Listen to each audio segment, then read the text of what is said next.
Notes and Queries, number 220, January 14, 1854. By Various. Under a myrtle shade began to woo him. She told the youngling how God Mars did try her. And as he fell to her, she fell to him. Even thus, quoth she, the warlike God embracked me. And then she clipped Adonis in her arms. Even thus, quoth she, the warlike God unlacked me. As if the boy should use like loving charms. Even thus, quoth she, he seized on my lips.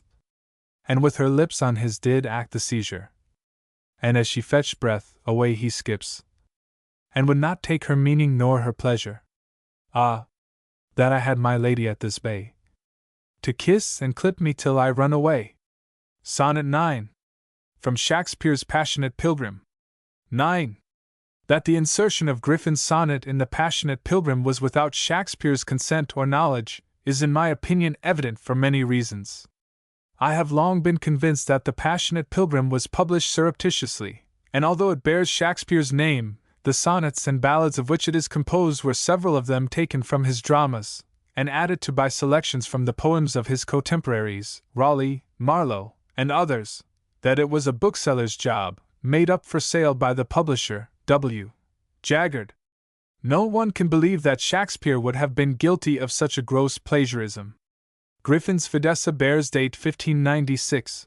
The first known edition of the Passionate Pilgrim was printed for W. Jaggard, 1599. It has no dedication to any patron, similar to Shakespeare's other poems, the Venus and Adonis, the Rape of Lucrece, and the Sonnets, and why it bears the title of the Passionate Pilgrim no one has ascertained. But I am losing sight of the object I had in view when I took up my pen, which was, through the medium of N and Q, to request any of its readers to furnish me with any particulars of B. Griffin, the author of Fidessa.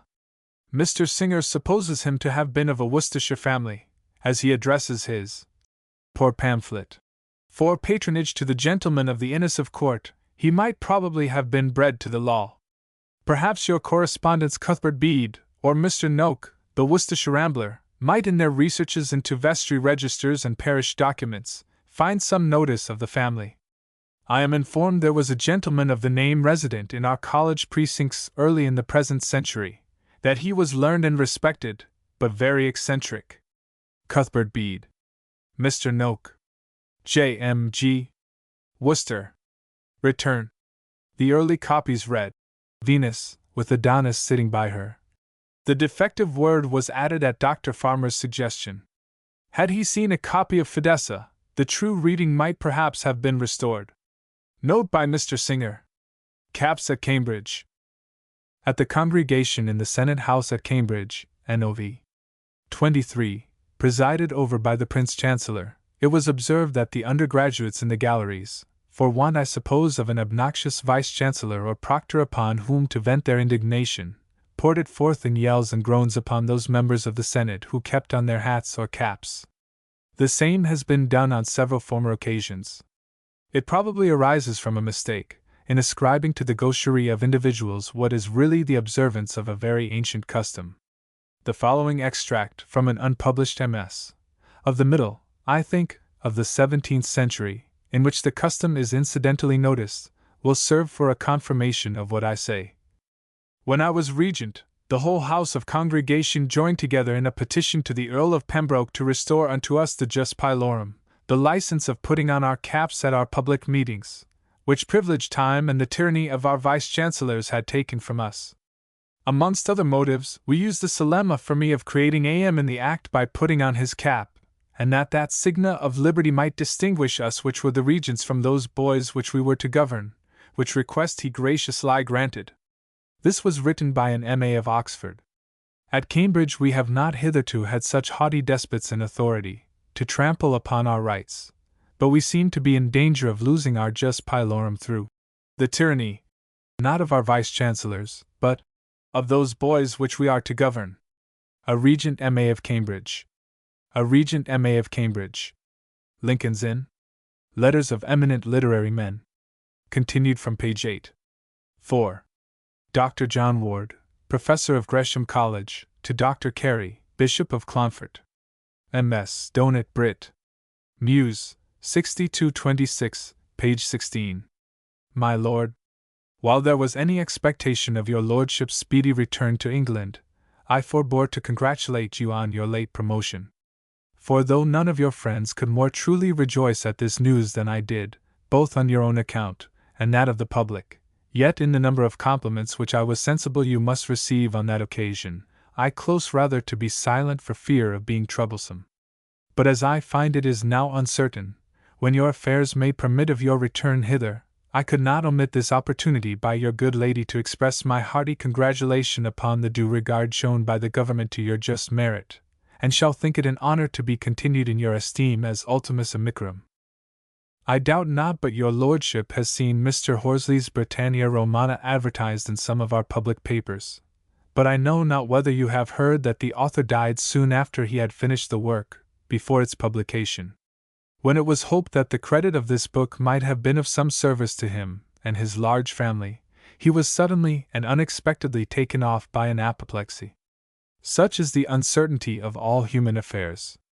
That your lordship may be long preserved in your high station for the good of the Protestant religion, and the support of public liberty, are the sincere wishes of my lord, your lordship's obit serve, John Ward. John Ward. Gresham College. April 24, 1732. V. Mr. Michael Mattire to the Earl of Oxford. 1736, October 21. Orange Street.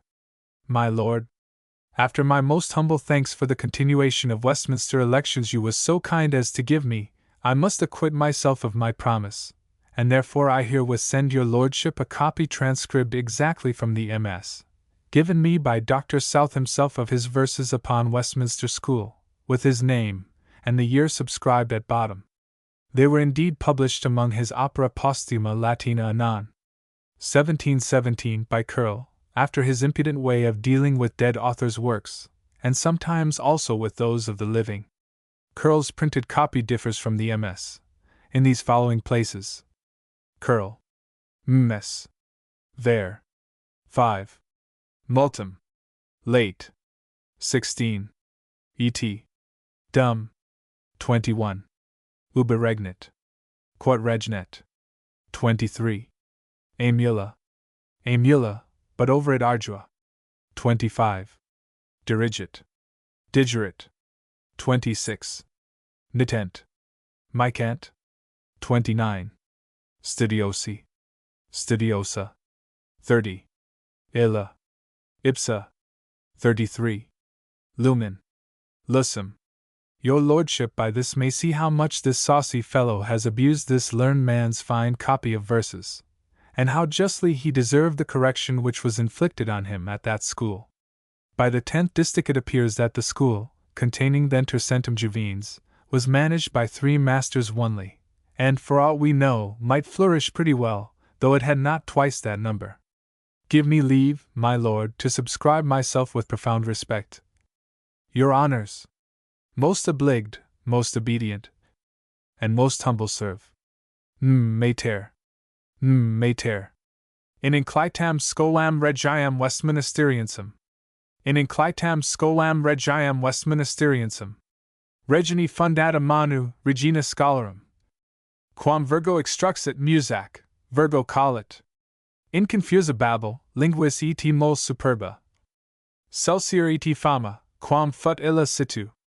Gentibus et linguis late celebrata, tessera. De qua nulla potest, nec satis ola loci. Approbria exuperans periturc, encomia linguis. Et tot laudari digna, quot ipsa doces. Hebrius Graecusque, uno sonunter in Anglo. Capua hoc Anglis venerat exit Arabs. Tercentum hic florent juvines, mihi miravidetur. Tam numerosa simul, tam quoque docta coers. Sic numero benitus, numerus bonitate relicit. Ut stellis peritur lux numerusque, decit. Arte senes, annis pueros mirabitur hosps. Dum stupet, in pueris nil puro videns. Consurgit crescic, pure velohydra sub ictu. Florsic, suis si pregatus aquis. Stat regimen triplici facies moderant magistro. Doctac, musum regna triumvir habet. Silicet has inter seds quod regnet Apollo. Optimi Apollinius comprobat al tripus. Sic super invidium cici effort ae ardua. Sic super invidium cici effort ae ardua. Sic super invidium cici effort emula, nullis. Invida sed cunctus invidiosa scolis? Indin septinas se digerit ordine classes. Dispositi septem, quae villa astri micant. Dicit et authors propria intermoenia natos. Et genrosa libros, quos legit, ipsa perit. Instar Araniali studiosa has exhibit arts. Quas de viceribus texit ipsa sui. Literalulas docit hic idem preceptor et author. Idem discipulis bibliotheca sui. Accipit hic lusum, non ultra secus, homeris. Huc venit a synthesis naso reversus agris. Utrac, diviges nostris academia crescit. Haec schola ad implendus sufficit una duas.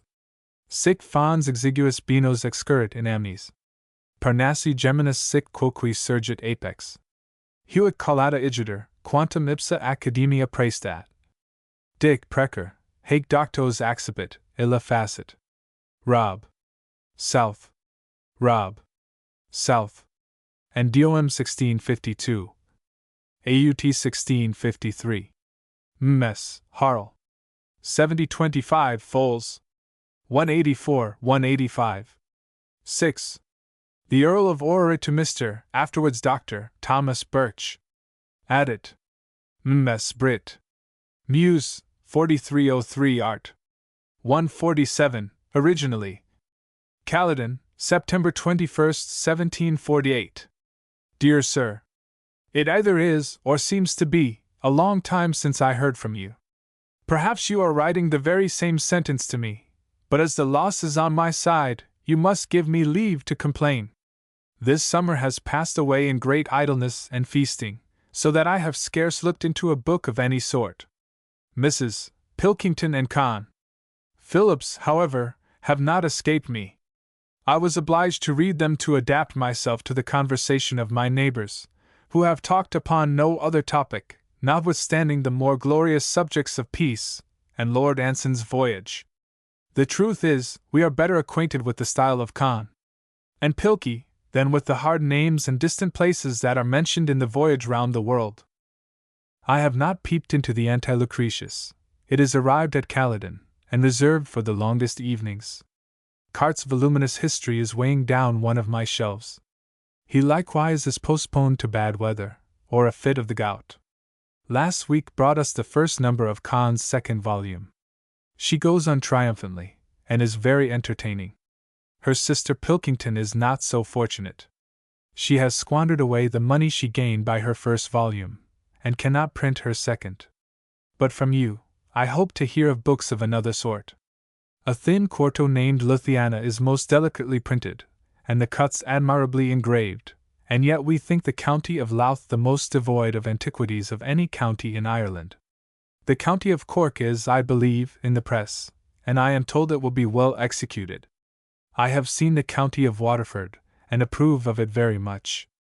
These kind of books are owing to an historical society formed at Dublin, and of great use to this kingdom, which is improving in all arts and sciences very fast, though I own to you, the cheapness of French claret is not likely to add much at present to the increase of literature.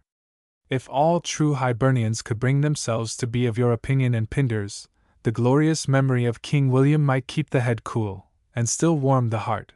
But alas, it sets both on fire, and till these violent fits of bacchanalian loyalty are banished from our great tables, I doubt few of us shall ever rise higher in our reading than the memoirs of that kind I first mentioned.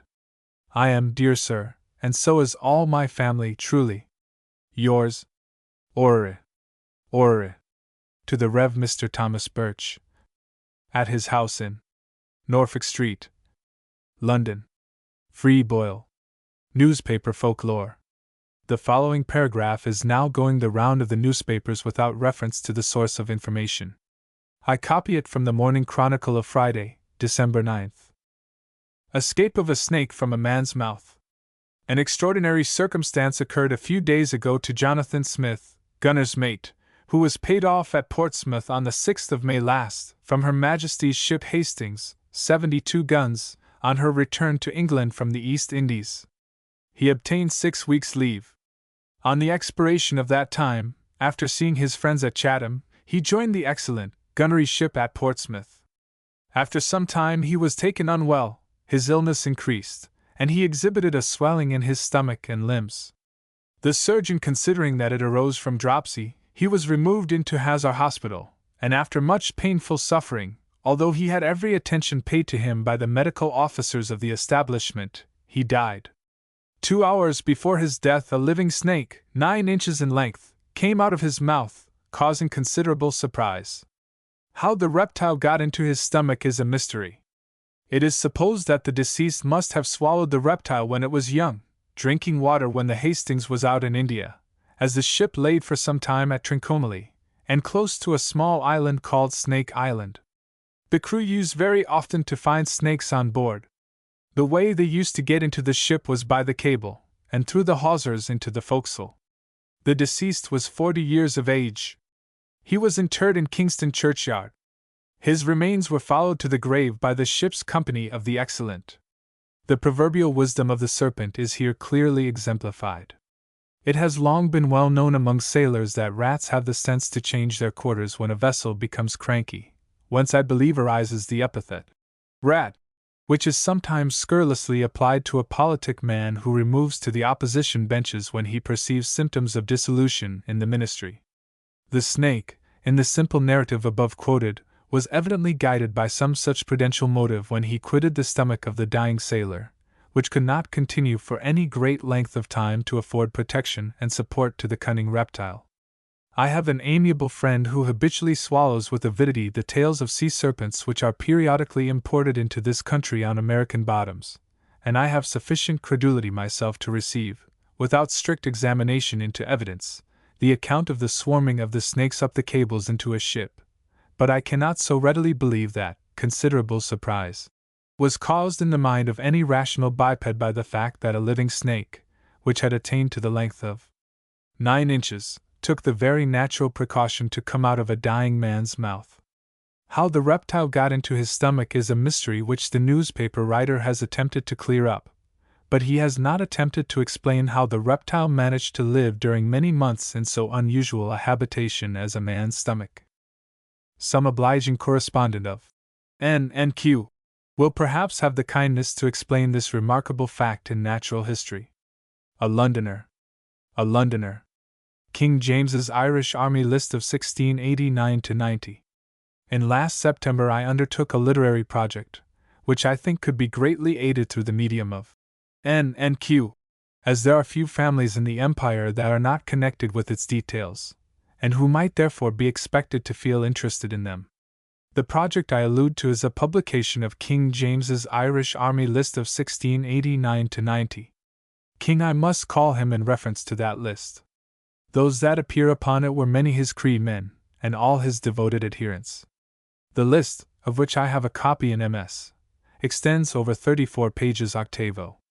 The first 2 are filled with the names of all the colonels, the 4 ensuing are rolls of the regiments of horse, the 4 next, of the dragoons, and the remaining 24 record the foot, each regiment being arranged, with the colonel, lieutenant colonel, and major at head, and the captains, lieutenants, cornets or ensigns, and quartermasters, in columns, on each respectively. To every regiment I propose to append notices, historic and genealogical, to the extent of, perhaps, 800 pages or more, for the compilation of which I have ample materials in my own MS. collections. These notices I propose to furnish under him of the name who ranks highest on the list, and all the scattered officers of that name will be collected in that one article. After an especial and full notice of such officer, to when the family article is attached, his parentage, individual achievements, descendants, and c. Each illustration will briefly glance at the genealogy of that family, with, if an Irish sept, its ancient localities, if an English or Scotch, the county from whence it branched, and the period when it settled here. I would next identify each family, so illustrated, with its attainders and forfeitures in 1641. with the Great Assembly of Confederate Catholics at Kilkenny in 1646. With the persons denounced by name in Cromwell's Ordinance of 1652 for settling Ireland. With the declaration of royal gratitude to the Irish exiles who served King Charles II. in parts beyond the seas, as contained in the Act of Explanation of 1665. With, if space allowable, those advanced by James II.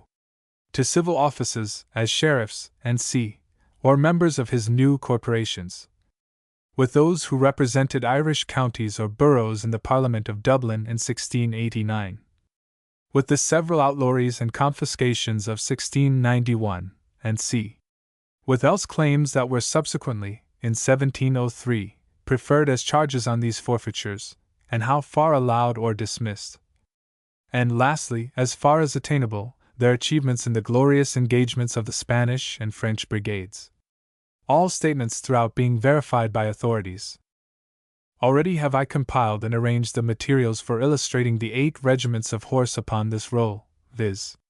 Tyrconnells, Galmoes, Sarsfields, Abercorns, Luttrells, Sutherlands, Parkers, and Purcells, a portion of the work in which, according to my plan, the illustrations will be appropriated to the families of Aylmer, Barnwell, Butler, Callahan, Cusack, De Courcy, Dempsey, Everard, Jernan, Hamilton, Kearney, Lawless, Luttrell, Matthews, Nundanel, M'Namara, Mira, Morris, Nagle, O'Sullivan, O'Kelly, Pluckett, Prendergast, Pussell, Redmond, Rice, Roche, Sarsfield, Sheldon, Sinnott, Talbot, N.C., and this section, about 100 pages, is open to inspection on appointment. The above is but a tithe of the surnames whose genealogical illustrations I propose to furnish. The succeeding portions of the work, comprising 6 regiments of dragoons, and upwards of 50 of foot, will offer for notice, besides numerous septs of the O's and Macs, the Anglo-Irish names of Barry, Bellew, Birmingham, Burke, Cheevers, Cruz, D'Alton, Daly, Darcy, Dillon, Dowdall, Eustace, Fagan, Fitzgerald, Fitzmaurice, Fitzpatrick, Fleming, Grace, Keatinge, Lacey, Nangle, Netterville, Nugent, Power, Preston, Russell, Savage, Segrave, Toff, Trant, Tyrrell, Wogan, cum multis aliis.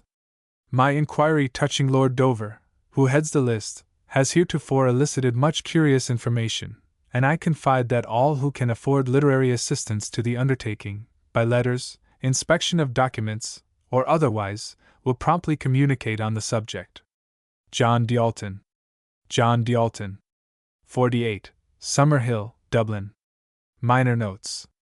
Authors and publishers. As N&Q is, I believe, much read by booksellers as well as authors, would not both parties find great advantage by the latter advertising in your pages the completion and wish for publication of any work on which they may have been engaged? Publishers, in this way, might hear of works which they would be glad to bring before the public, and authors be spared much unnecessary and often useless trouble and correspondence.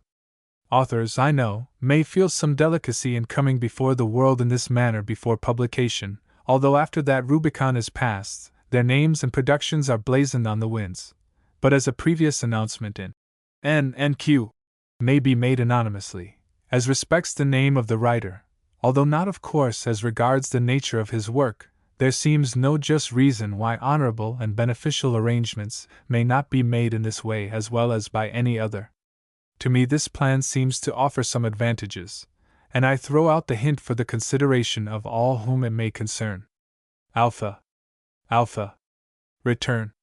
Any assistance which we can afford in carrying out this suggestion, which we may remark comes from one who has had practical experience on the subject, we shall be most happy to render. Edition. Ed. Inscriptions on old pulpits. N&Q has given many kinds of inscriptions, from those on fonts and doorheads down to those on watch papers. Perhaps, therefore, it may not be without its use or interest to make a beginning for a list of inscriptions on old pulpits. The first inscription I quote is from Richard Baxter's pulpit, of which I have given a full description in Volume 5, page 363. 1. Kidderminster. Baxter's pulpit, now preserved in the vestry of the Unitarian Chapel. On the panels of the pulpit, Alice, Dawkes, widow, gave this. On the front of the preacher's desk, praise the Lord. Round the sounding board, oh, give thanks unto the Lord, and call upon His name, declare His worship among the people. At the back of the pulpit, Anno 1621. 2. Suckley, Worcestershire. Round the sounding board, apparently of very old date. Blessed are they that hear the word of God and keep it.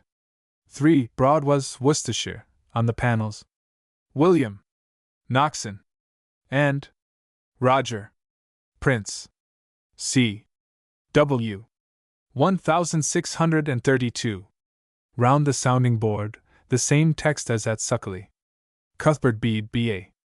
Cuthbert Bede, B.A. Recent Curiosities of Literature.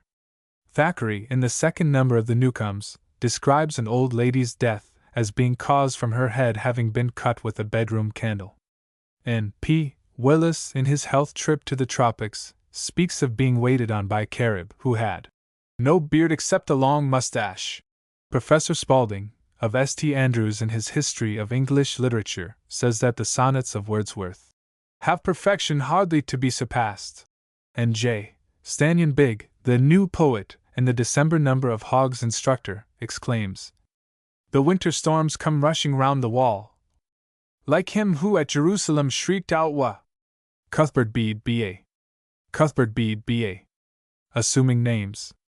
Last term, in the Court of Exchequer, application was made by counsel to add a surname to the name of an attorney on the roll, he having been left property with a wish expressed that he should take the surname in addition to his own, which he had done, but not by royal license. The court granted the application. Law Times, Volume 22, page 123. Anon.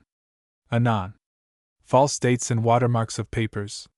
Lately, in cutting up some paper for photographic purposes, I found in one and the same quire 2 sheets without any mark, 2 of the date 1851, 9 bearing the date 1853, and the remaining 11 were 1854.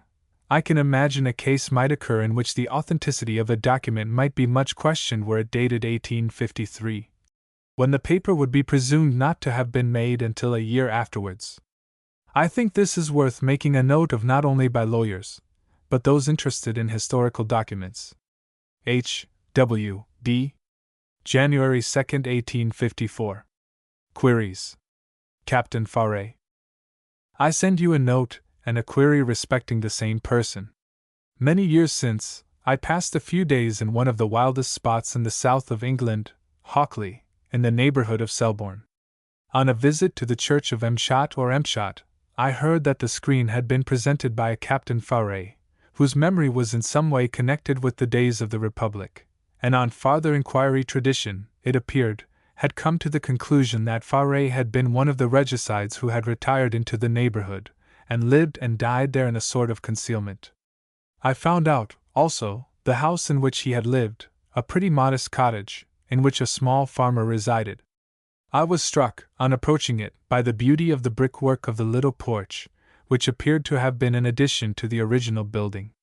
On entering the cottage, I found that the kitchen and bedroom only were occupied by the family, the one room, which had been the sitting room, being used as a granary.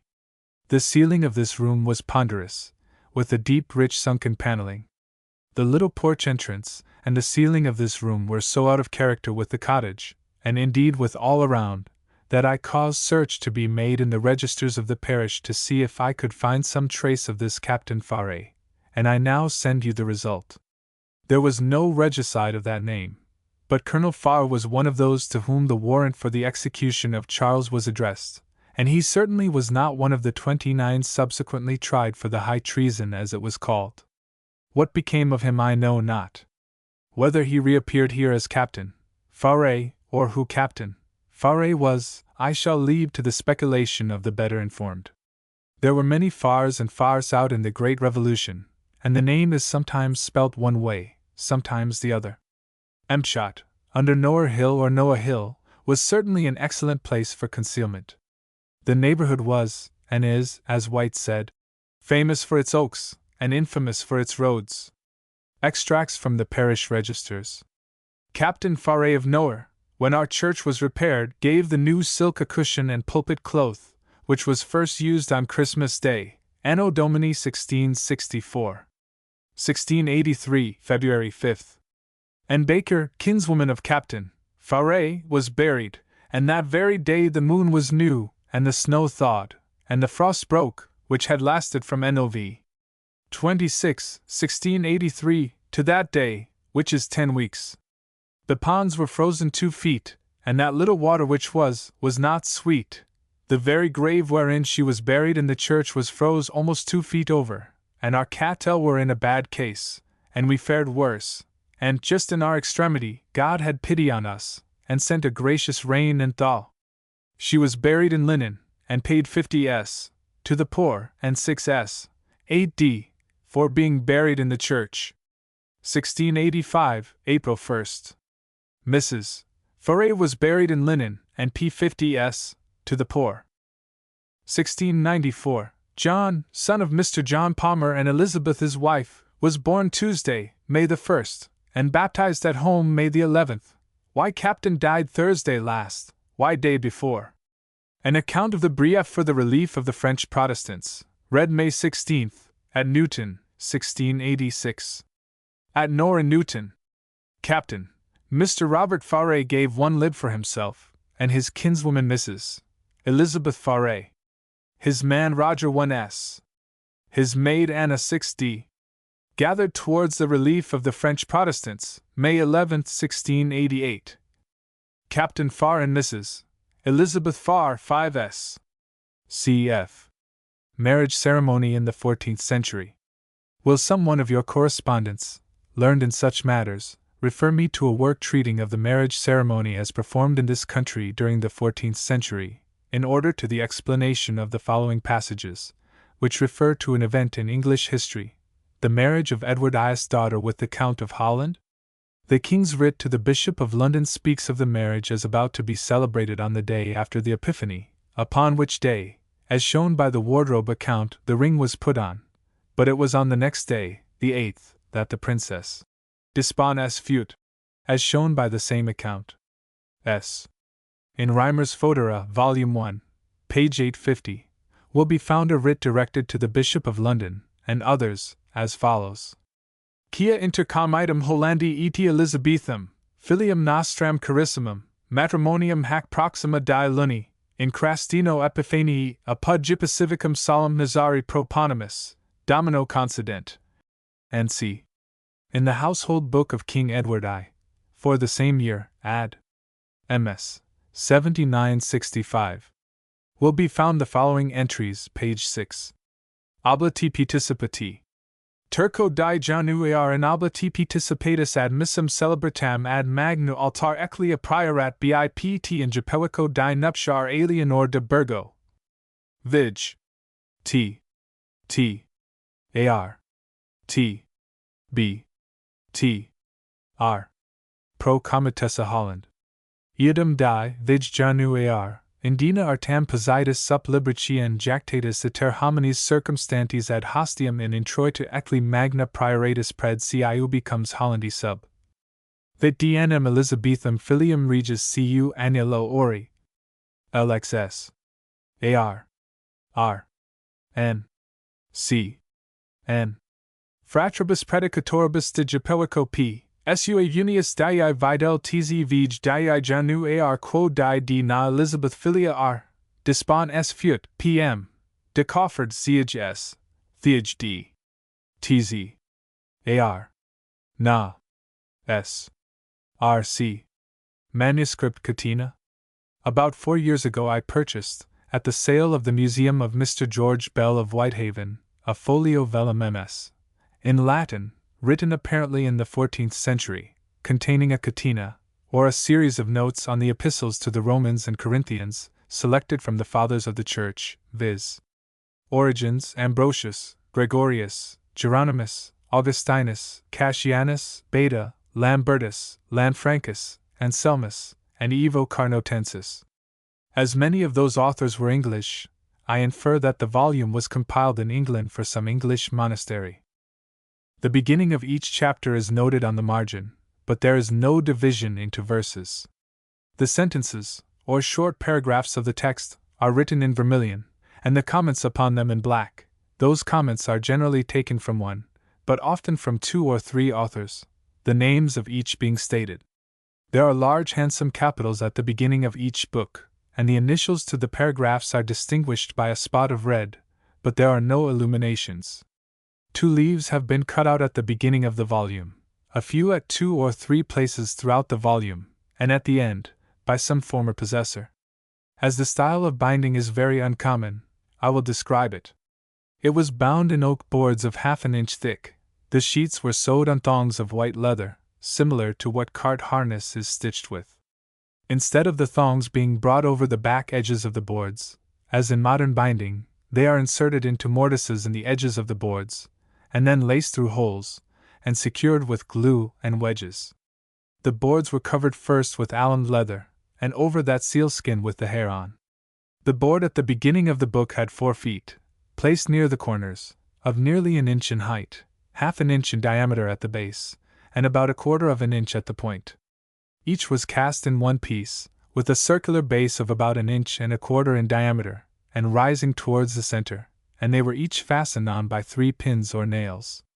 The board at the end of the book was ornamented with 4 circular brass plates about the size of a halfpenny, placed near the corners, having in the center of each a stud, the head of which represented a prominent close flower of 4 petals. And in the center of the board there had been a stud or button, on which to fasten the strap from the other board to keep the book shut. Only 1 stud and 1 foot remained, but the places where the others had been were easily seen. I presume that the volume was meant to lie on a lectern or reading desk, resting on its feet, and when opened out, the other board rested on its studs, as both were worn smooth with use. The binding being loose, and the cover torn to shreds, part of which was held on by the stud, I got the book rebound as nearly as possible in the same manner as the first, only substituting Russia leather for the unsightly sealskin, and the remaining stud and foot afforded patterns, from which others were cast to supply the places of those deficient. Nothing is known of the history of this volume, except that it was purchased by Mr. Bell from Alexander Campbell, a bookseller in Carlisle. I am inclined to think that it had belonged to some monastery in Cumberland, and the sealskin cover would seem to indicate Calder Abbey, which is near the coast, where seals might be caught, as its original owner. Can any of your correspondents inform me, from the marks which I have given, whether this is a copy of some known work or an original compilation? And if the former, state where the original MS is preserved, and if printed, the particulars of the edition? If my MS can be ascertained to have formerly belonged to any library or individual, I shall be glad to learn any particulars of its history. J.M.K. Shoreham. Minor queries. Jews and Egyptians. Has any writer ever started the idea that the early colonizers of some of the Grecian states, who are commonly stated to have been Egyptians, may have been, in fact, Jews? It seems to me that a good deal might be said in favor of this hypothesis, for the following reasons, amongst others. 1.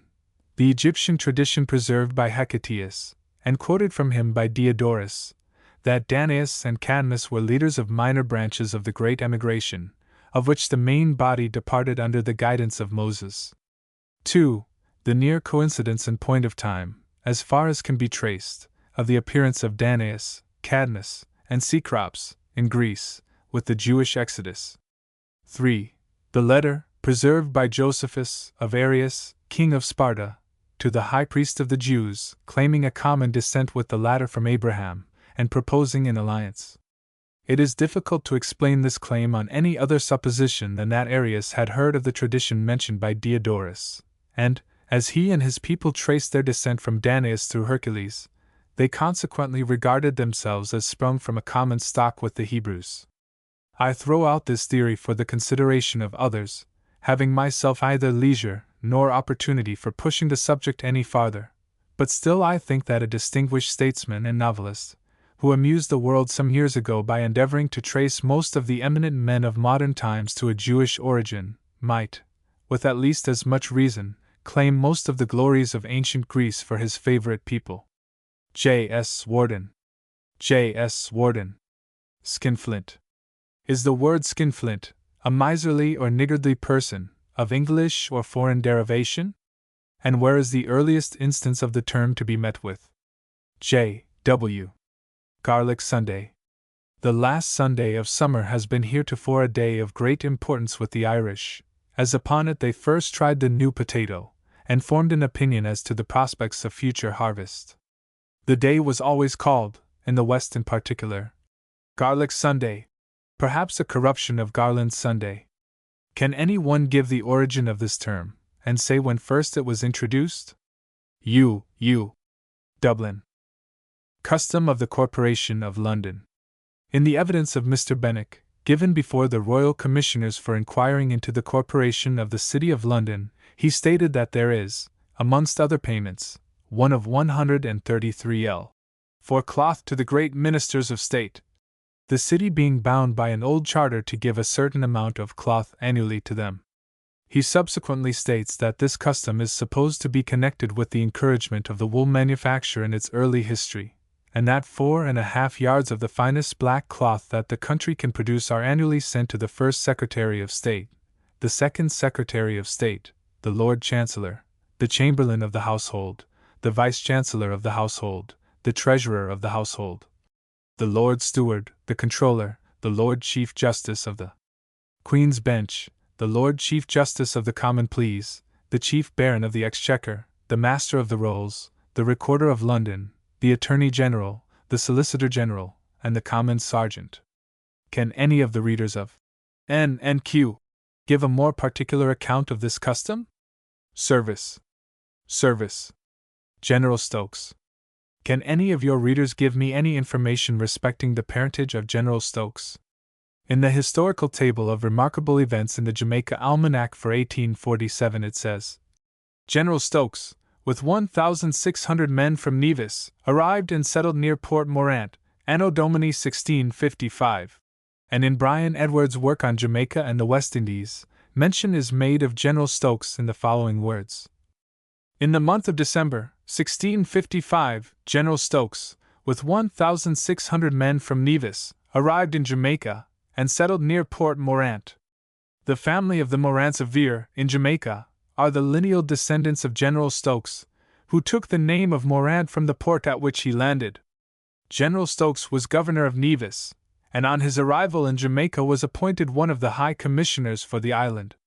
H.M. Rev. Philip Morant. I shall be obliged by any information respecting the lineage of the Rev. Philip Morant, who wrote a history of the county of Essex, and whether he was an ancestor of the Morants of Brockenhurst Park, Hants. He was born at St. Saviour's, in the Isle of Jersey, October 6, 1700, entered, 1717, Pembroke College, Oxford. He was presented to the following benefices in the county of Essex, viz. Shallow, Bowells, Bromfield, Chignall, Imlay, St. Mary's, Colchester, Wickham Bishops, and to Oldham in 1745. He died Nov. 25, 1770, and his only daughter Mary Thomas Astle, Esq., FRS and FAS. He was son of Stephen Morant. If any of the sons or daughters of that eminent antiquary Thomas Astle will give me any information relative to the pedigree of Philip Morant, M.A., they will greatly oblige me. H.M. Malta. The position of suffragan bishops in convocation.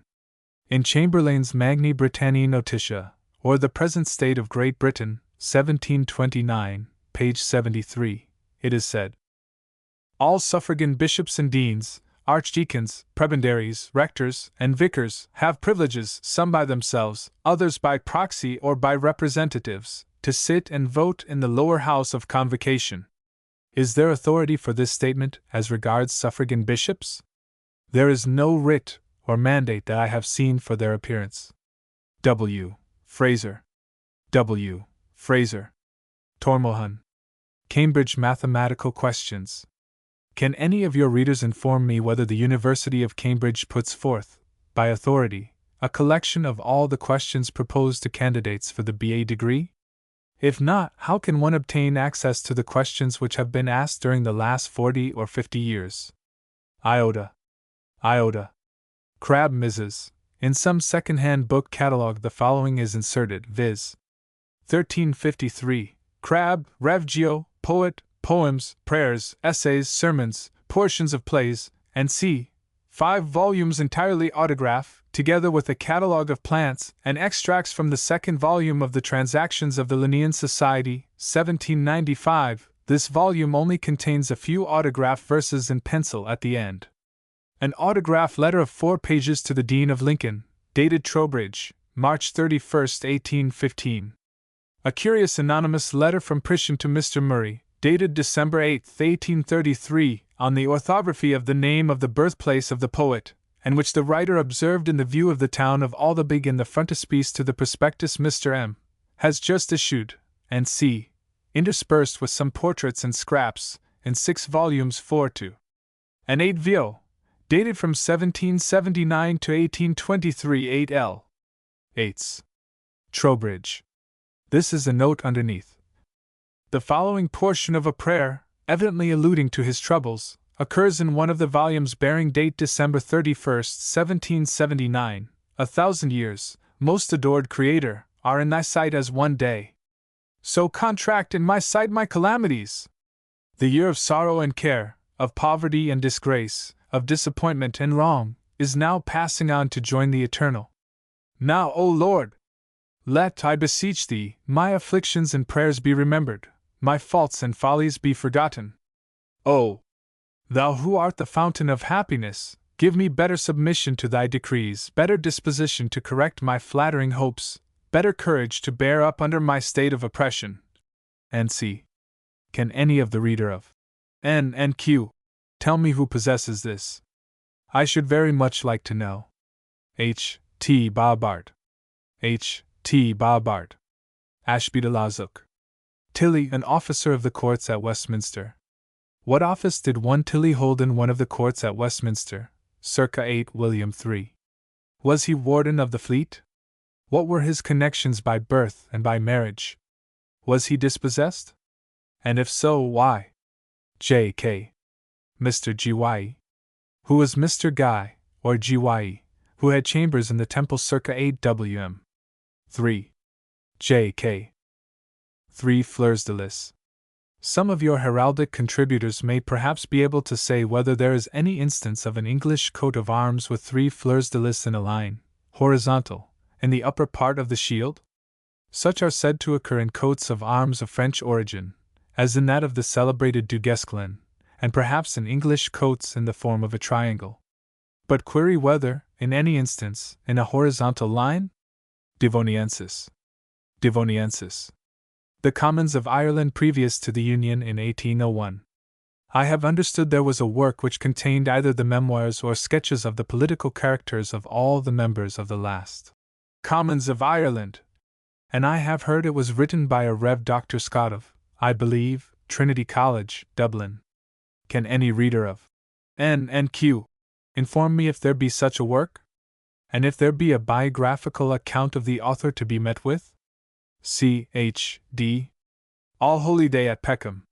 Can any of your correspondents inform me what is the origin of the phrase, All Holy Day at Peckham? R.W.B. Return. Probably some of our correspondents may know the origin of this phrase, and as many of them, perhaps, are not acquainted with its meaning among the slang literati, we may as well enlighten them with a quotation from the Lexicon Ballatronicum et Macaronicum of Master John B. Peckham, going to dinner. All holiday at Peckham, no appetite. Peckish, hungry. Edition. Ed. Arthur de Vere. What was the after history of Arthur Philipson de Vere, son of John, Earl of Oxford, and hero of Sir Walter Scott's novel and of Geierstein? Was Sir Walter Scott justified in saying, "The manners and beauty of and of Geierstein attracted as much admiration at the English court as formerly in the Swiss chalet"? Sigma. Master of the Nails. It appears from the Historical Register, January, 1717. Mr. Hill was appointed master of all the nails at Chatham Dock. Can any of your readers favor me by stating the nature of the above office? W. D. H. Natokius and Calchanti. Few days since an ancient charter was laid before me containing a grant of lands in the county of Norfolk, of the date 1333 temp. EDW. 2. In which the following words are made use of: Cu omnib, Gianist Nathacux adjacentib. And c. In a later portion of the grant this word is spelt Nathacize.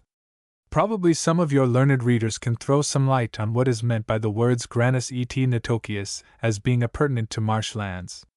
In a grant I have also now before me of Queen Elizabeth. Decimas, calchanti, liquor, mineral, metal, and c. are given to the grantee for a term of 21 years. Probably your readers can also enlighten my ignorance of the term calchanti. The other words are obvious. If any authorities are to be met with, probably in the answers to these queries your correspondents will have the goodness to cite them. FSA.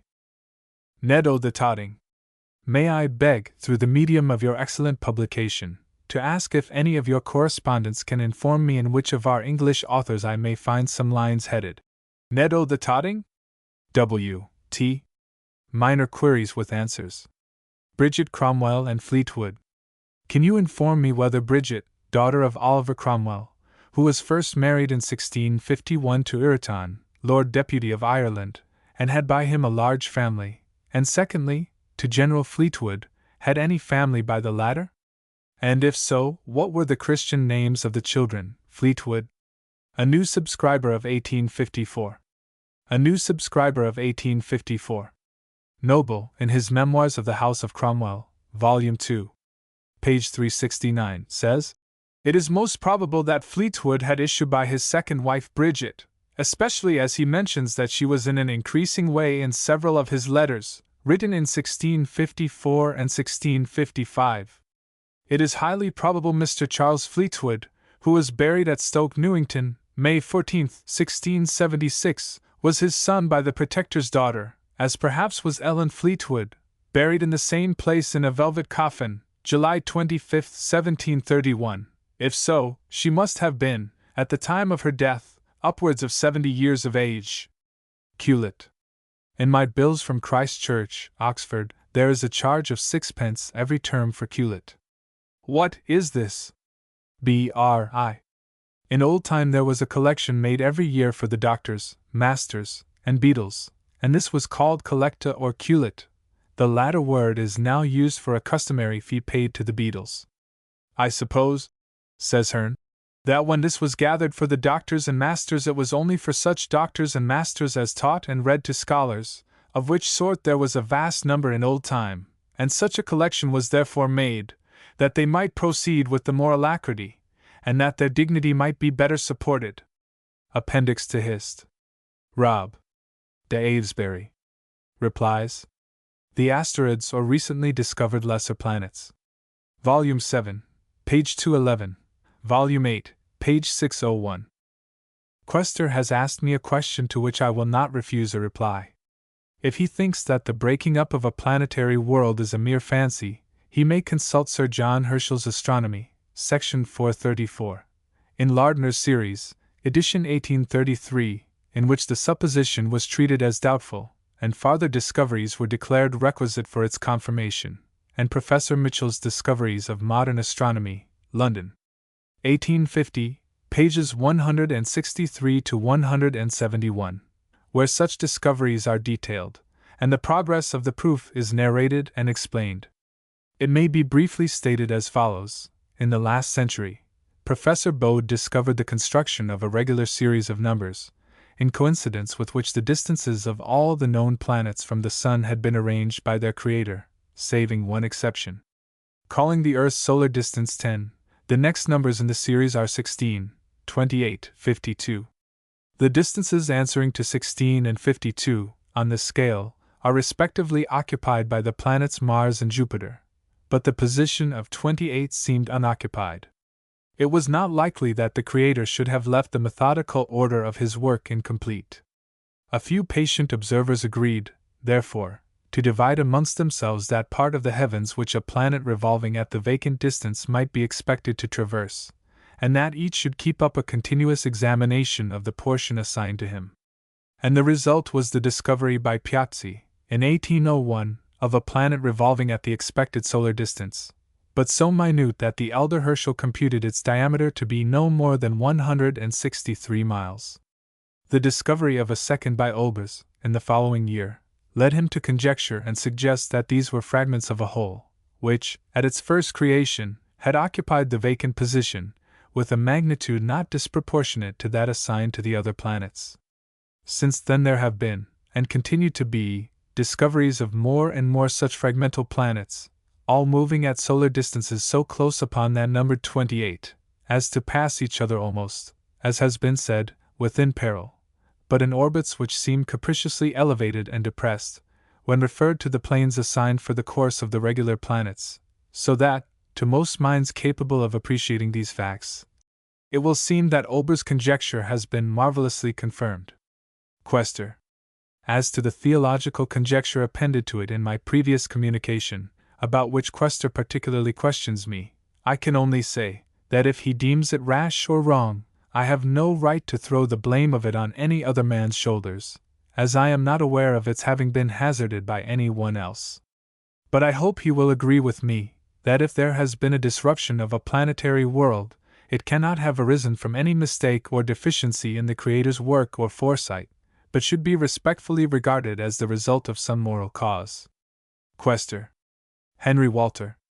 Henry Walter. Emblematic Meanings of Precious Stones, Volume 8, page 539. Planets of the Months Symbolized by Precious Stones, Volume 4, pages 23. 164. Volume 8, page 539. Volume 4, pages 23. 164.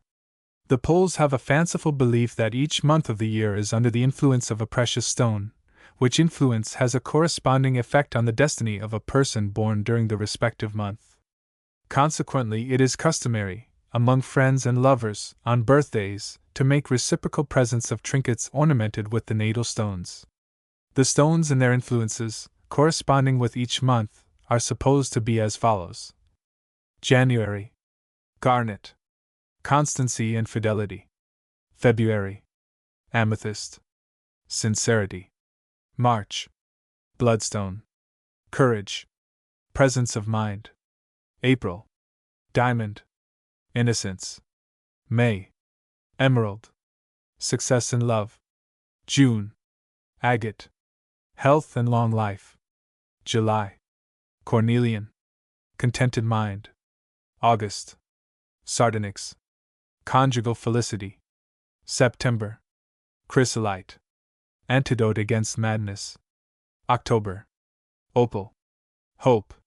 November, topaz, fidelity. December, turquoise, prosperity.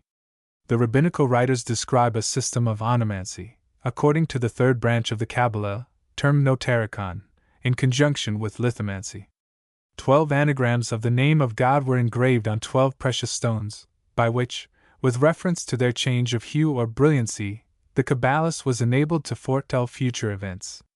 Those 12 stones, thus engraved, were also supposed to have a mystical power over, and a prophetical relation to, the 12 signs of the zodiac, and 12 angels or good spirits, in the following order: anagrams, stones, signs, angels, ruby, Aries, mulchideel, topaz, Taurus, Asmodel, carbuncle, Gemini, ambriel, emerald, Cancer, Uriel, Sapphire, Leo, Virgil, Diamond, Virgo, Humidial, Jacinth, Libra, Zuriel, Agate, Scorpio, Barbiel, Amethyst, Sagittarius, Adnachiel, Beryl, Capricornus, Humiel, Onyx, Aquarius, Gabriel, Jasper, Pisces, Barkiel. These stones had also reference to the 12 tribes of Israel, 12 parts of the human body, 12 plants, 12 birds, 12 minerals, 12 hierarchies of devils, and see, usque ad nauseam. It is evident that all this absurd nonsense was founded on the 12 precious stones in the breastplate of the high priest, Exodus 28:15. See also Numbers 27:28, and 1 Samuel 28:6. I may add that in the glorious description of the holy city, in Revelation 21, the mystical number 12 is again connected with precious stones.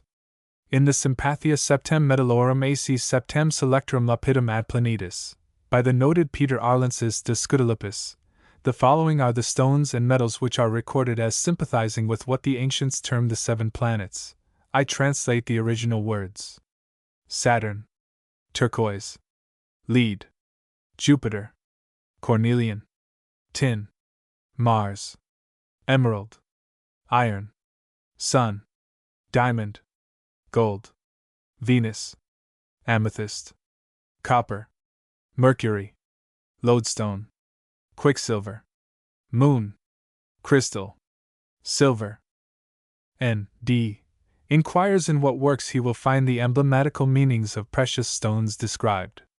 For a great deal of curious, but obsolete and useless, reading on the mystical and occult properties of precious stones, I may refer him to the following works: Les Amours et Nouveaux Exchanges de Pierres Précieuses, Paris, 1576.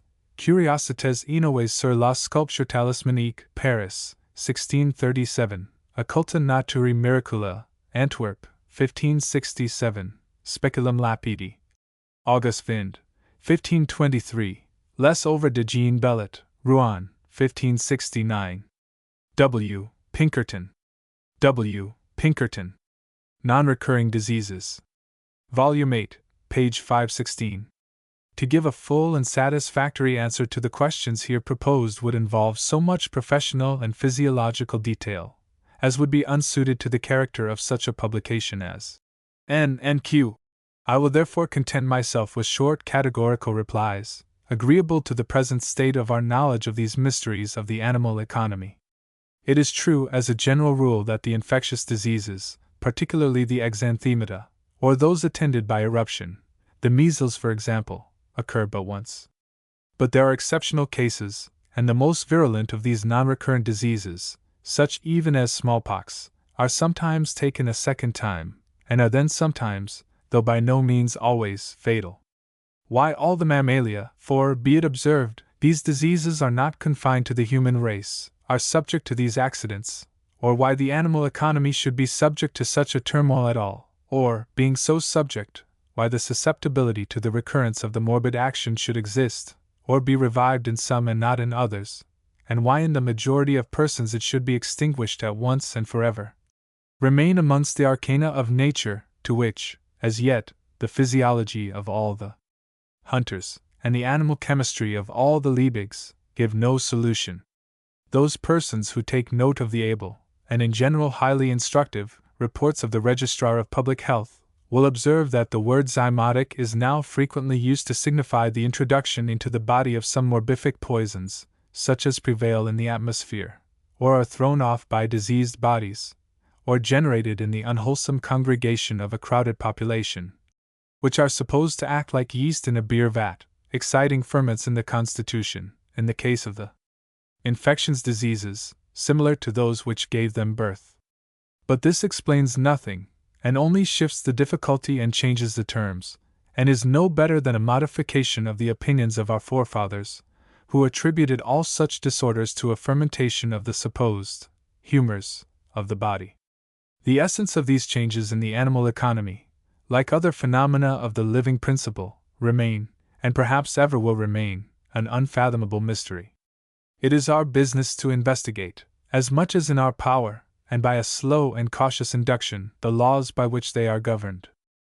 Non-recurrence, or immunity from any future seizure in a person who has had an infectious disease, seems derivable from some invisible and unknown impression made on the constitution. There is good reason to suppose that this impression may vary in degree in different individuals, and in the same individual at different times, and thence some practical inferences are to be drawn which have not yet been well advanced into popular view, but to which I cannot advert unless some reader of N and Q put the question. M2. Return. This word is used for want of a better, to signify some unknown change. Milton's Widow. Volume 8, page 594, and c.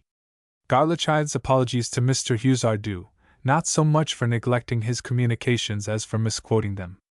We all owe an apology to your readers for keeping up so pertinaciously a subject of which I fear they will begin to be tired. Garlichides. Mr. Hughes.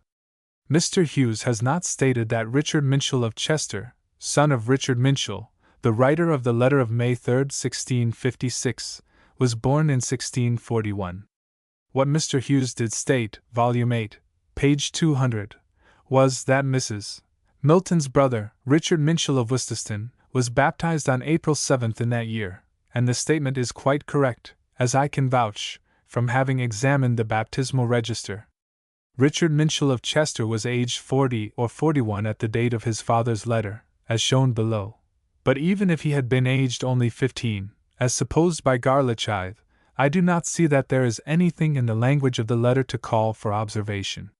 He had conveyed to his father a communication from Randall Holmes, and the father writes in answer: Dear and loving son, my love and best respects to you and to my daughter. Garlichide may read daughter-in-law if he likes, but I see no necessity for it. Tender W. Trust of Y. Health. I have received Mr. Alderman Holmes his letter, together with Y, wherein I understand that you desire to know what I can say concerning our coming out of Minshull House. And he proceeds to give the information asked for. Mr. Hughes. Mr. Hughes. Garlichide. Garlichide. Garlichide, in his former communication, confounds Randall the great-grandfather with Randall the great-grandson, and in his present one he confounds Richard Minshull of Chester, the uncle, with Richard Minshull of Worcester, the nephew. I agree with Garlichide that he, Richard, the writer of the said letter, must be fairly presumed to have been married at the date of such letter, which he addresses to his dear and loving son. But what of that? Whom he married, your readers are informed at page 595. He died in the year following his letter, at the ripe age of 86. Garlichide. Garlichide. The misquotations noticed above would, if not pointed out, lead to inextricable confusion of facts, and I am compelled therefore again to trouble you. In order, if possible, to set the matter at rest, I will put together in the form of a pedigree, compressed so as to be fit for insertion in your columns, the material facts which have been the subject of so much discussion. But before doing so, permit me a word of protest against some of the communications alluded to, which are scarcely fair to N and Q. A correspondent, Volume 7, page 596, asks for information as to Milton's widow, and Mr. Hughes, Volume 8, page 12, refers him to a volume in which will be found the information asked for, and gives a brief outline of the facts there stated. On this Garlichide, Volume 8, page 134, misquoting Mr. Hughes, calls his attention to Mr. Hunter's letter, which, if Garlichide had availed himself of the reference furnished to him, he would have found duly noticed. A second correspondent, Mr. Singer, whose literary services render me unwilling to find fault with him, Volume 8, page 471, heading his article with 5 references, of which not one is correct, suggests as new evidence the very documents to which Mr. Hughes had furnished a reference, and a third T.P. L., quoting an anonymous pamphlet, jumps at once to the conclusion that there can be little doubt the author derived his information from an authentic source. And if so, it seems pretty clear that all the evidence supplied by Harold's visitations, wills, and title deeds is to be discarded as idle fiction. Such objections as these, and the replies which they have rendered necessary, are, with the exception of the valuable contribution of Mr. Arthur Paget, the staple of the contributions which have filled so much of your valuable space. Mr. Hughes. Garlichithe. Mr. Hughes. Garlichithe. Mr. Singer. Mr. Hughes. Mr. Arthur Paget. I conclude with my promised pedigree, the authorities for which are the Cheshire Visitation of 1663-4, and the Lancashire Visitation of 1664-5, confirmed by the letter to Randall Holmes, and the legal documents published by the Chatham Society. John Minshull, fourth and youngest son of John Minshull of Minshull, married the daughter and co-heiress of Robert Cooper of Worceston, and founded the family subsequently settled there, as stated in his great-grandson's letter. Randall Minshull of Worceston married the daughter of Rawlinson of Crewe, as stated in his grandson's letter. Thomas Minshull of Worceston married Dorothy Goldsmith of Nantwich, as stated in his son's letter. Richard Minshull of Worceston married Elizabeth, daughter of Nicholas Goldsmith of Bosworth, in Company Leake, who was probably maternal aunt or great-aunt to the John Goldsmith mentioned in Dr. Paget's will. He was the writer of the letters in 1656, and died in 1657, aged 86. He had 2 daughters and 3 sons, viz. Randall Minshull of Worceston married in Boot, and had 7 children, of whom it will be necessary to mention 3 only, viz. Thomas Minshull, the apothecary of Manchester, mentioned in Thomas Paget's will, aged 51 in 1664, had 5 sons and 4 daughters. Richard Minshull, alderman of Chester, to whom his father wrote the letter of May 3, 1656, aged 47 in 1663. Randall Minshull of Worceston married in Boot, and had 7 children, of whom it will be necessary to mention 3 only, viz. Thomas Minshull, the apothecary of Manchester, mentioned in Thomas Paget's will, aged 51 in 1664, had 5 sons and 4 daughters. Richard Minshull, alderman of Chester, to whom his father wrote the letter of May 3, 1656, aged 47 in 1663. Richard Minshull, baptized April 7, 1641. On June 4, 1680, he executed a bond by the description of Richard Minshull of Worceston, framework knitter, to Elizabeth Milton of the City of London, widow, who, though not stated to be his sister, was evidently a near relative, as appears from the contents of the bond. John Minshull appears to have resided in Manchester, where he was buried, May 18, 1720, and administration was granted at Cheshire to Elizabeth Milton of Nantwich, widow, his lawful sister and next of kin. Elizabeth, baptized December 30, 1638, married Milton in 1664, is described as of London in the bond from her brother, on the occasion of her purchase of an estate at Brindley in Cheshire, is described as of Nantwich in 3 legal documents from 1713 to 1725, by the same description, administered to her brother John in 1720, and made her will on August 22, 1727, which was proved on October 10 in the same year. Richard Minshull, baptized April 7, 1641. On June 4, 1680, he executed a bond by the description of Richard Minshull of Worceston, framework knitter, to Elizabeth Milton of the City of London, widow, who, though not stated to be his sister, was evidently a near relative, as appears from the contents of the bond. John Minshull appears to have resided in Manchester, where he was buried, May 18, 1720, and administration was granted at Cheshire to Elizabeth Milton of Nantwich, widow, his lawful sister and next of kin. Elizabeth, baptized December 30, 1638, married Milton in 1664, is described as of London in the bond from her brother, on the occasion of her purchase of an estate at Brindley in Cheshire, is described as of Nantwich in 3 legal documents from 1713 to 1725, by the same description, administered to her brother John in 1720, and made her will on August 22, 1727, which was proved on October 10 in the same year. J.F. Marsh. J.F. Marsh. Warrington. Table Turning. Volume 8, pages 57. 398. one of the most distinguished men of science in France, M.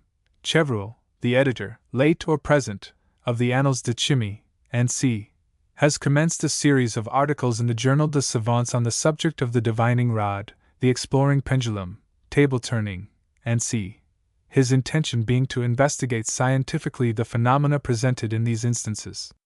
Having formerly written much on the occult sciences and being a veteran in experimental science, M. Chevreul was generally deemed better qualified than most men living to throw light on the intervention of a principle whose influence he thinks he has proved by his own proper experience. It will be better to quote his own language. Ces principes concernent le développement en nous d'une action musculaire que n'est pas le produit d'une volonté, mais le résultat d'une pensée que s'y porte sur un phénomène du monde extérieur sans préoccupation de l'action musculaire indispensable à la manifestation du phénomène. Ces tenants sera développent lorsque nous l'appliquerons à l'explication de faits observés par nous, et deviendra parfaitement clair, nous l'espérons, lorsque le lecteur verra quelle est l'expression précise de ces mêmes faits. A farther quotation, if it should not prove too long for N.Q. from M. Chevreul's preliminary remarks will be thought interesting by many persons. En définitive, nous espérons monter d'une manière précise comment de gens d'esprit, sous l'influence de la mort du merveilleux, si naturel à l'homme, franchissent la limite du connu, du fini et de leurs comment, n'y sentent pas le besoin de se mettre à un examen réfléchi à l'opinion nouvelle que leur arrive sous le cachet du merveilleux et du surnaturel, ils adoptent sédiment si que étudie froidement, rentrer dans le domaine de fait aux causes desquelles ils dans l'homme de remonter. Existe-t-il une preuve plus forte de la mort de l'homme pour le merveilleux, que l'actuel fait de nos jours aux tables tournantes? Nous n'y le pensons pas. Plus d'un esprit fort, qu'accuse ses pares de crédulite en rejetant leurs traditions religieuses contemporaines de Louis XIV, ont repoussé comme impossible un trait de chimère.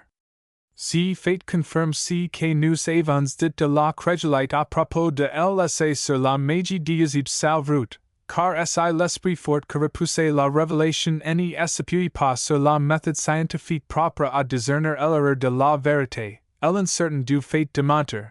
Illinois sera sans cesse exposé à adopter comme vraies les opinions les plus bizarres, les plus erronées, au lieu du moins les plus contestables.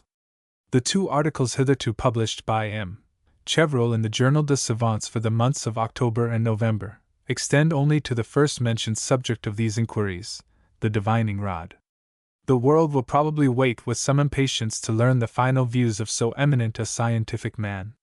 J. McCrae. J. McCrae. Oxford. Celtic Etymology. Volume 8, pages 229. 551. Your correspondent is of Variantius. He has fallen again upon UIM, and he rises up from it to defend the Hippian pronunciation with renewed vigor. But I cannot admit that he has proved the pedigree of Humble from the Gaelic.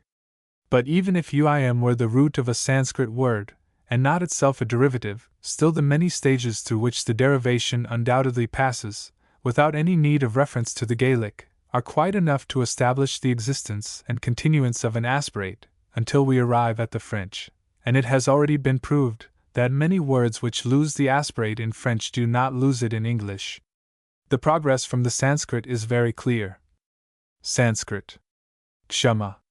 Prakrit. Kama. Old Greek. Chi-mu-alpha, whence chi-mu-alpha iota, chi-mu-alpha zeta epsilon, chi-theta alpha mu-alpha lambda. Chi-mu-alpha. Chi-mu-alpha iota. Chi-mu-alpha zeta epsilon, chi-theta alpha mu-alpha lambda. Latin. Humus, humilis. Italian. Humile, because there is in Italian no initial aspirate. French. Humble, because in words of Latin origin the French almost always omit the aspirate. English. Humble.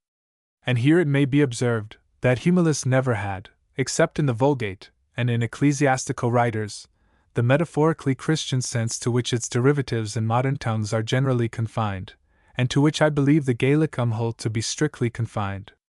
but the original words for humble are iosel and iriosel, cognate with the Irish iosel and iriseal, and the Cymric isel, and the olden and more established words for the earth are, both in Gaelic and Irish, Taum and Lar, cognate with the Cymric lore.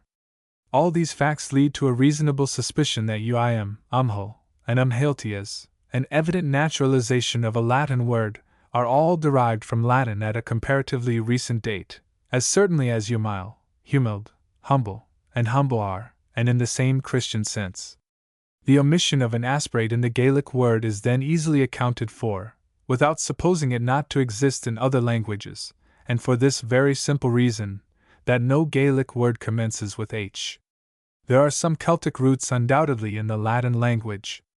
It would be difficult, for example, to derive Moenia, Mair, Gladius, Vir, and Virago from any other origin, but much the larger number of words, in which the two languages resemble each other, are either adoptions from the Latin or derivatives from one common source, e.g. mather and mother, braher and brother, as well as the Latin mater and frater, from the Sanskrit matri and bratri, and c. As all comparative philologists are well aware. Would your correspondents call it the Ebra language, because a Gael calls it, as he must do, Ebrak? E.C.H. Photographic correspondence. The calotype process, curling up of paper. I am happy in having the opportunity of replying to your correspondence C. E. F. Volume 9, page 16, because, with himself, I have found great annoyance from the curling up of some specimens of paper. In the papers recently sold as Turner's, I find this much increased upon his original make, so much so that, until I resorted to the following mode, I spoiled several sheets intended for negatives, by staining the back of the paper, and which thereby gave a difference of intensity when developed after exposure in the camera. I have provided myself with some very thick extra white blotting paper, procured of Sanford. This being thoroughly damped, and placed between two pieces of slate, remains so for many weeks. If the paper intended to be used is properly interleaved between this damp blotting paper, and allowed to remain there 12 hours at least before it is to be iodized, it will be found to work most easily. It should be barely as damp as paper which is intended to be printed on. This arrangement will be found exceedingly useful for damping evenly cardboard and printed positives when they are intended to be mounted, so as to ensure their perfect flatness. It is quite immaterial whether the paper is floated on a solution or applied with a glass rod. If a very few sheets are to be manipulated upon, then, for economy, the glass rod is preferable, but if several, the floating has the advantage, because it ensures the most even application. I sent you a short paragraph, volume 9, page 32, showing how we may be deceived in watermarks upon paper, and when we are supposing ourselves to be using a paper of a particular date, in fact we are not doing so. I would also caution your photographic correspondence from being deceived in the quality of a paper by the exceeding high gloss which is given it by extra hot pressing. This is very pleasing to the eye, and would be a great advantage if the paper were to remain dry, but in the various washings and soakings which it undergoes in the several processes before the perfect picture is formed, the artificial surface is entirely removed, and it is only upon a paper of a natural firm and even make that favorable results will be procured. H. W. Diamond. H. W. Diamond. Turner's paper. There is great difficulty in procuring good paper of Turner's make, he having lately undertaken a contract for government in making paper for the new stamps. The manufacture of paper for photographic purposes has been to him of little importance. In fact, this observation, of the little importance of photographic compared to other papers, applies to all our great papermakers, who have it in their power to make a suitable article. Mr. Togut of St. Neots has been induced to manufacture a batch expressly for photography, but we regret to say that, although it is admirably adapted for albuminizing and printing positives, it is not favorable for iodizing, less so than his original make for ordinary purposes. All manufacturers, in order to please the eye, use bleaching materials, which deteriorate the paper chemically. They should be thoroughly impressed with the truth that color is of little consequence. A bad colored paper is of no importance. It is the extraneous substances in the paper itself which do the mischief. Ed. A practical photographic query. I have never had a practical lesson on photography. I have worked it out as far as I could myself, and I have derived much information in reading the pages of N and Q, so that now I consider myself, although we are all apt to flatter ourselves, an average good manipulator. Independently of the information you have afforded me, I have read all the works upon photography which I could procure, and as the most extensive one is that by Mr. Robert Hunt, I went to the exhibition of the Photographic Society just opened, thinking I might there see his works, and gain that information from an inspection of them which I desired. My disappointment was great on finding that Mr. Hunt does not exhibit, nor have I been able to see any of his specimens elsewhere. May I ask if Mr. Hunt ever attempts anything practically, or is it to the theory of photography alone that he directs his attention? I begin to fear, unless he lets a little of each go hand in hand, that he will mislead some of us amateurs, although I am quite sure unintentionally, for personally I much respect him, having a high opinion of his scientific attainments. A reader of all books on photography. A reader of all books on photography. Replies to minor queries. Service is no inheritance. Volume 8, page 587. Volume 9, page 20. P. C. S.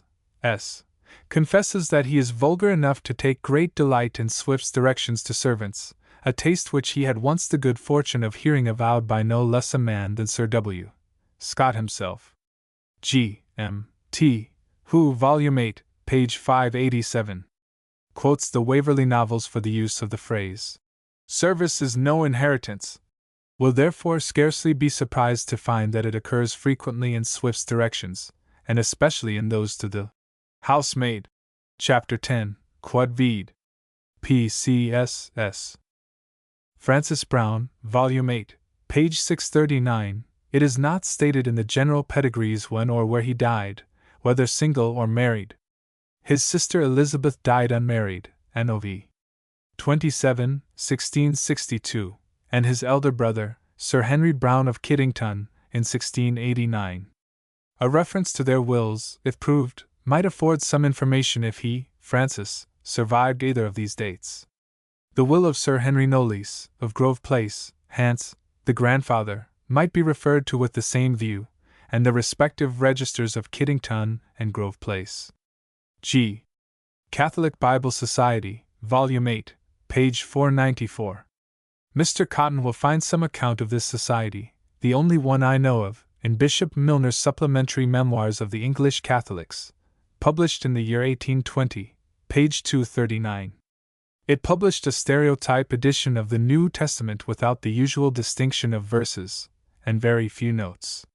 The whole scheme was severely reprobated by Dr. Milner, on grounds stated by him in the appendix to the Memoirs, page 302. The society soon expired, and no tracts or reports were, I believe, ever published by it.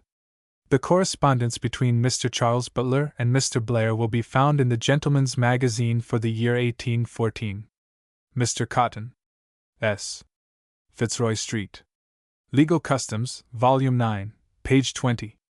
The custom, related by your correspondent Cosydicus, of a chancery barrister receiving his first bag from one of the King's Council, reminds me that there are many other legal practices, both obsolete and extant, which it would be curious and entertaining to collect in your pages, as illustrative of the habits of our forefathers, and the changes that time has produced.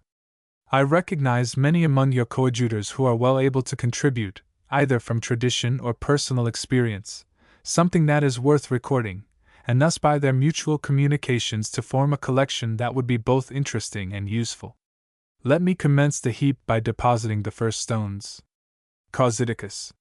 1.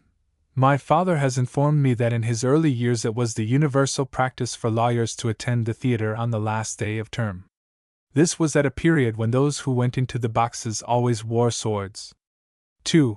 It was formerly, within 50 years, the custom for every barrister in the Court of Chancery to receive from the usher, or some other officer of the court, as many buns as he made motions on the last day of term, and to give a shilling for each bun.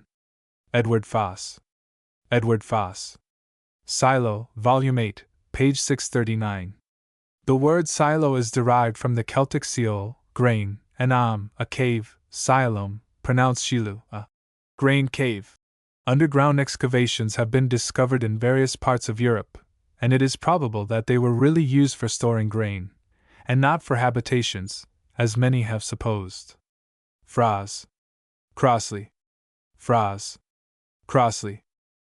I have no doubt but that Mr. Strong's query respecting silos will meet with many satisfactory answers, but in the meantime I remark that the Arab subterranean granaries, often used by the French as temporary prisons for refractory soldiers, are termed by then silos or silhos.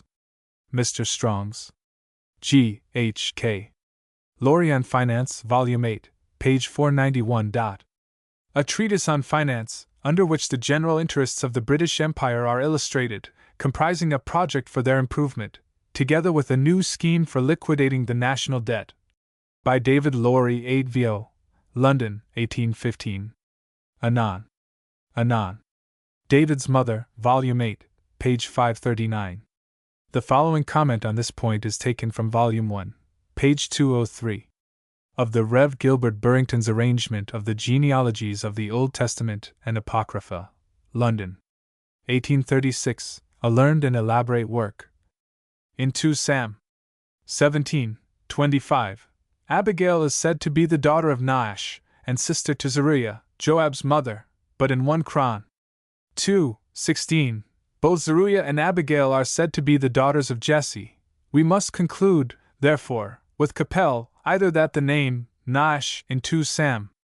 17:25, is a corruption of Jesse, which is the reading of the Aldine and Complutensian editions, and of a considerable number of Mrs. of the 70 in this place, or that Jesse had 2 names, as Jonathan in his Targum on Ruth 4:22 informs us, or that Naash is not the name of the father, but of the mother of Abigail, as Tremellius and Junius imagine, or, lastly, with Grotius, we must be compelled to suppose that Abigail, mentioned as the sister of Zeruiah in 2 Sam, was a different person from Abigail the sister of Zeruiah, mentioned in 1 Chron, which appears most improbable. Lambda Epsilon. Lambda Epsilon. Dublin. Anagram, Volume 7, page 546. Some years since I purchased, at a bookstall in Cologne, a 12, I think it was a copy of Milton's Defensio, on a fly-leaf of which was the date 1653, and in the neat Italian hand of the period the following anagram. The book had probably belonged to one of the English exiles who accompanied Charles II in his banishment. I have never met with it in any collection of anagrams hitherto published. Perhaps some of your numerous readers may have been more fortunate, and can give some account of it. Corolla Stardus, Anglii Scotii eti Hiberni Rex. Alla statu, regno exuris, ac hostili arte nicaberis. John O. the Ford. John O. the Ford. Malta. Passage in Sophocles, Volume 8, pages 73. 478, 631. Your correspondent M. is quite right in translating Pyro Sigma Sigma Epsilon Iota Nu Fares, and referring it not to Theta Epsilon, but to the person whom the deity has infatuated, and he is equally right in explaining Lambda Gamma Omicron Sigma Omicron Nu Cairo Nu Omicron Nu for a very short time. Pyro Sigma Sigma Epsilon Iota, the old reading restored by Hermann, is probably right, but it must still be referred to the same person, al vero versator, and c. Mr. Buckton explains, which is the relative to Nu Omicron Nu, to signify when, and translates beta Omicron Nu Lambda Epsilon Epsilon Alpha Iota as if it were equivalent with beta Omicron Lambda Epsilon Alpha Iota. Tau Nu Omicron Nu beta Omicron Upsilon Lambda Epsilon Epsilon Alpha Iota is the mental power with which he, beta Lambda Alpha Phi Theta Epsilon, not Theta Epsilon, deliberates. Tau Eta is, as M. properly explains it, not destruction, but infatuation, mental delusion, that judicial blindness which leads a man to his ruin, not the ruin itself. It is a leading idea in the Homeric theology, IL. 1988, 24. 480, and c. Pyro Sigma Sigma Epsilon Iota Nu. Theta Epsilon. Lambda Gamma Omicron Sigma Omicron Nu Cairo Nu Omicron Nu. Pyro Sigma Sigma Epsilon Iota. Mr. Buckton. Nu Omicron Nu. Beta Omicron Nu Lambda Epsilon Epsilon Tau Alpha Iota. Beta Omicron Lambda Epsilon Tau Alpha Iota. tau nu omicron nu beta omicron upsilon lambda epsilon epsilon tau alpha iota. Beta lambda alpha phi theta epsilon. Theta epsilon. Tau eta. Though the idea in the Antigone closely resembles that which is cited in the Scholia, it seems more than probable that the original source of both passages is derived from some much earlier author than a contemporary of Sophocles. As to the line given in Boswell, it is not an iambic verse, nor even Greek. It was probably made out of the Latin by someone who would try his hand, with little knowledge either of the meter or the language. Mr. Buckton says that to translate late lambda gamma omicron sigma omicron nu very short is not to translate agreeably to the admonition of the old scholiast. Now, the words of the scholiast are upsilon delta lambda gamma omicron nu, not even a little, that is, a very little, so upsilon delta tau theta nu, upsilon delta beta alpha iota omicron nu, upsilon delta mu nu upsilon nu theta alpha, and many forms of the same kind. Mr. Buckton. Lambda gamma omicron sigma omicron nu. Upsilon delta lambda gamma omicron nu. Upsilon delta tau theta nu. Upsilon delta beta alpha iota omicron nu. Upsilon delta mu nu upsilon nu theta alpha. E.C.H. B. L. M. Volume 8, page 585. The letters B. L. M. in the subscription of Italian correspondence stand for Basile Lomani, I kiss your hands, a form nearly equivalent to your most obedient servant. In the present instance, the inflection baciando, kissing, is intended. W. S. B. The Forlorn Hope. Volume 8, pages 411. 569. For centuries, the Forlorn Hope was called, and is still called by the Germans, Verloren Posten, by the French, and Fans Perdus, by the Poles and other Slavonians, Stracona Poxta, meaning, in each of those three languages, a detachment of troops, to which the commander of an army assigns such a perilous post, that he entertains no hope of ever rescuing it, or rather gives up all hope of its salvation.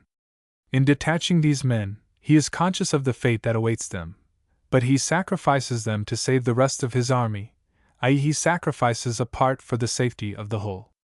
In short, he has no other intention, no other thought in so doing, than that which the adjective forlorn conveys.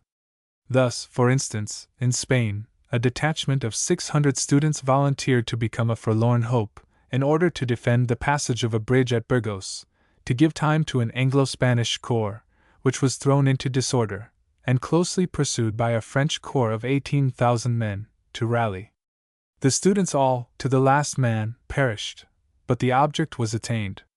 It much grieves me thus to sap the foundation of the idle speculation upon a word the late Dr. Graves indulged in, and which Mr. W. R. Wilde inserted in the Dublin Quarterly Journal of Medical Science for February 1849.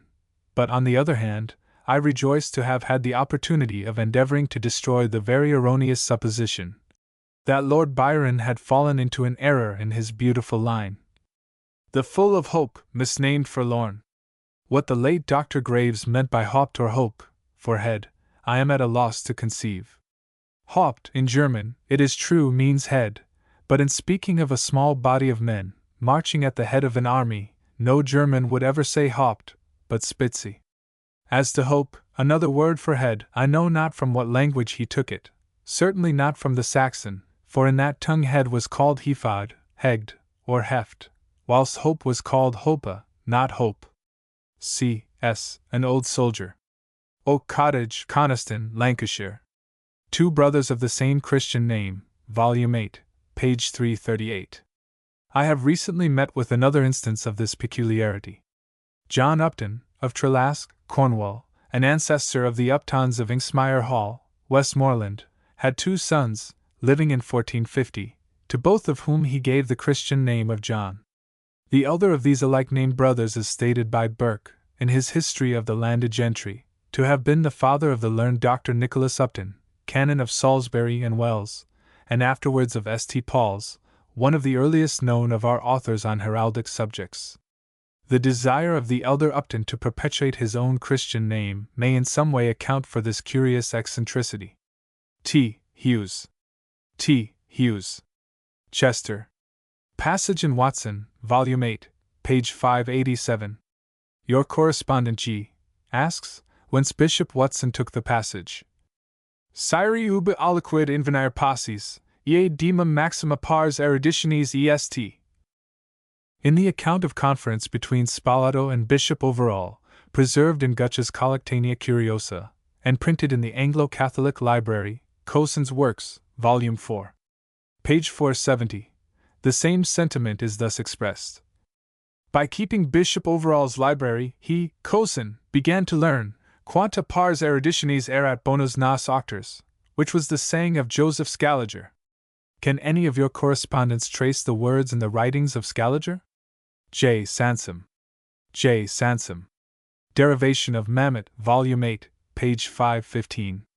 It may help to throw light on this question to note that Wycliffe's translation of 2 Cor 6. 16 reads thus: What consent to the temple of God with Momedas? Calf Hill, in his answer to Martial, edition Parker SOC, page 31, has the following sentence: Gregory, therefore, if he had lived but a while longer, and had seen the least part of all the miseries which all the world hath felt since, only for maintenance of those Mahommets, he would, and well might, have cursed himself, for leaving behind him so lewd a precedent. And at page 175. That Jezebel Irene, which was so bewitched with superstition, that all order, all honesty, all law of nature broken, she cared not what she did, so she might have her Mahommets. See also the editor's note on the use of the word in this last passage. In Dorsetshire, among the common people, the word Mamet is in frequent use to designate a puppet, a doll, an odd figure, a scarecrow. J.D.S. Ampers and, or Volume 8, page 173. Ampers, or embassy, as it is sometimes called in this country, means et per se, that is to say, is a character by itself, or sui generis, representing not a letter but a word. It was formerly annexed to the alphabet in primers and spelling books. The figure appears to be the two Greek letters epsilon and tau connected, and spelling the Latin word et, meaning and. Epsilon. Tau. Unada. Unada. Philadelphia. Misapplication of Terms, Volume 8, page 537. The apparent lapsus noticed by your correspondent J. W. Thomas, while it reminds one that J. W. Thomas, learned men, now and then, and c. is not so indefensible as many instances that are to be met with. I have been accustomed to teach my boys that legend, allego, to read, is not strictly to be confined to the ordinary translation of its derivative, since the Latin admits of several readings, and among them, by the usage of Plautus, to hearken, whence our English substantive takes equal license to admit of a relation equals a narrative, viz. a thing to be heard, and in this sense by custom has referred to many a gossip's tale. Having thus ventured to defend the use of legend by your correspondent, Volume 5, page 196, I submit to the illuminating power of your pages the following novel use of a word I have met with in the course of reading this morning, and shall be gratified if some of your correspondents, better Grecians than myself, can turn their critical bull's-eye on it with equal advantage to its employer. In the Poems of Bishop Corbett, edited by Octavius Gilchrist, FSA, 4th edition, 1807, an editorial note at page 195 informs us that John Bust, living in 1611, seems to have been a worthy prototype of the Natus of antiquity. Persius 3. 31. Our humorous friend in the farce, who was prentice and predecessor to his coadjutor the apothecary whom he succeeded, is the only solecism at all parallel that immediately occurs to Squeers. Squeers. Dothabas. P.S. It would not be any ill service to our language to pull up the stockings of the tight-laced occasionally, though I have here rushed into the rescue. Bell Savage, Volume 8, pages 388. 523. Mr. Byrne, in his catalogue of the Beaufoy Cabinet of Tokens presented to the Corporation of London, just published, after giving the various derivations proposed, says that a deed, enrolled on the clause roll of 1453, puts the matter beyond doubt. By that deed, dated at London, February 5, 31 Hen. 6. John French, eldest son of John French, late citizen and goldsmith of London, confirmed to Joan French, widow, his mother, totem 10 civ hospitium cum sweetpert in vocat Savageson, alias vocat le Belle on the Hope, all that tenement or inn with its appurtenances, called Savage's Inn, otherwise called the Bell on the Hoop, in the parish of St. Bridget in Fleet Street, London, to have and to hold the same for term of her life, without impeachment of waste. The lease to Isabella Savage must therefore have been anterior in date, and the sign in the olden day was the bell. On the hoop implied the ivy bush, fashioned, as was the custom, as a garland. Page 137. Zeus. Zeus. Arms of Geneva, Volume 8, page 563. Barry's Encyclopedia and Robson's British Herald give the following. Per pale or and gules, on the dexter side a demi-imperial eagle crowned, or, divided palewise and fixed to the impaled line, on the sinister side a key in pale argent, the wards in chief, and turned to the sinister, the shield surmounted with a marquise coronet. Boyer, in his Theatre of Honor, gives party per pale argent and gules, in the first a demi-eagle displayed sable, cut by the line of partition and crowned, beaked, and membered of the second. In the second a key in pale argent, the wards sinister. Brochtona. Brochtona. Barry, Lancashire. Arabian Nights Entertainments. Volume 8, page 147. There is a much stranger omission in these tales than any Mr. Robson has mentioned. From one end of the work to the other, in Gallen's version at least, the name of opium is never to be found, and although narcotics are frequently spoken of, it is always in the form of powder they are administered, which shows that that substance cannot be intended. Yet opium is, unlike tobacco or coffee, a genuine Eastern product, and has been known from the earliest period in those regions. Mr. Robson. J. S. Warden. J. S. Warden. Richard I.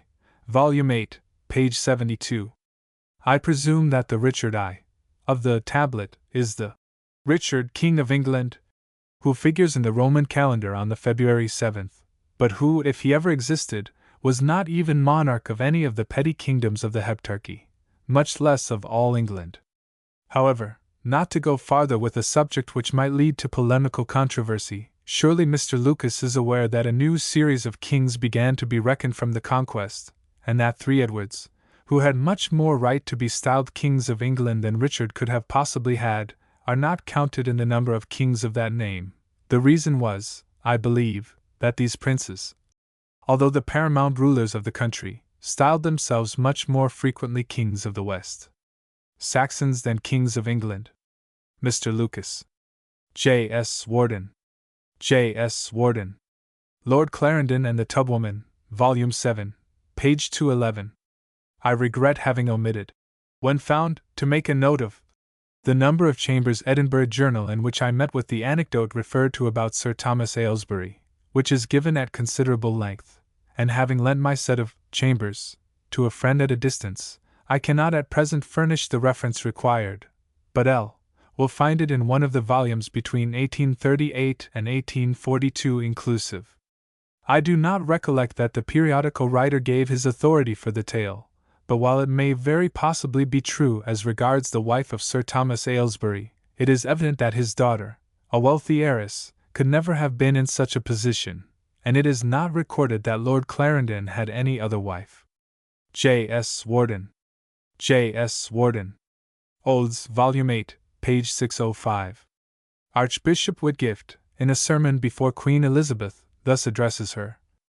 As all your predecessors were at this coronation, so you also were sworn before all the nobility and bishops then present, and in the presence of God, and in his stead to him that anointed you, to maintain the church lands and the rights belonging to it, and this testified openly at the holy altar by laying your hands on the Bible then lying upon it. See Walton's Lives, Zucca's edition, page 243. I quote from the editor's introduction to Spellman's History of Sacrilege, page 75, no doubt correctly cited. H.P. Double Christian Names, Volume 7. Passam. The earliest instances of these among British subjects that I have met with are in the families of James, 7th Earl, and Charles, 8th Earl, of Derby, both of whom married foreigners, the second son of the former by Charlotte de la Tremouille, born February 24, 1635, and named Henry Frederick after his granduncle, the stadtholder, is perhaps the earliest instance to be found. J. S. Warden. J. S. Warden. Chip and Porridge, Volume 1, page 382. Volume 8, page 208. The subjoined extract from a newspaper report, NOV. 1806, of a speech of Mr. Bing's, at the Middlesex election, clearly indicates the meaning of the phrase. It has been said that I have played the game of Mr. Mellish. I have, however, done nothing towards his success. I have rendered him neither service nor disservice, no, nor to anybody else, said a person on the hustings. You are a mere chip and porridge. W. R. D. S. Clarence Dukedom, Volume 8, page 565. W. T. M. will find a very interesting paper on this subject, by Dr. Donaldson, in the Journal of the Barry Archaeological Society. G. Prospectuses, Volume 8, page 562. I have seen a very curious volume of prospectuses of works contemplated and proposed, but which have never appeared, and wherein may be found much interesting matter on all departments of literature. A collection of this description would not only be useful, but should be preserved. A list of contemplated publications during the last half-century, collected from such sources, would not be misplaced in N and Q, if an occasional column could be devoted to the subject. G. I put a spoke in his wheel. Volume 8, pages 464. 522, 576. This phrase must have had its origin in the days in which the vehicles used in this country had wheels of solid wood without spokes. Wheels so constructed I have seen in the west of England, in Ireland, and in France.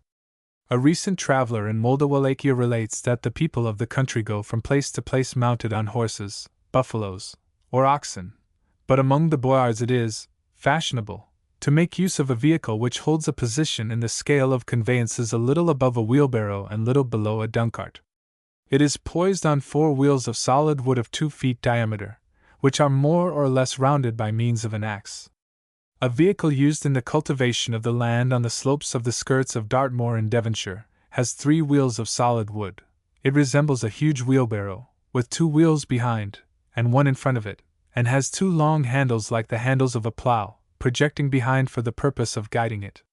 It is known as the old 3-wheeled butt, as the horse is attached to the vehicle by chains only, and he has no power to hold it back when going downhill. The driver is provided with a piece of wood, a spoke, which is of the shape of the wooden pin used for rolling paste for the purpose of dragging the front wheel of the vehicle.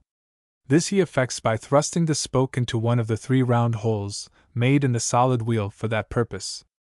The operation of putting a spoke in a wheel by way of impediment may be seen in daily use on the 3-wheeled carts used by railway navvies, and on the tram wagons with 4 wheels used in collieries to convey coals from the pit's mouth.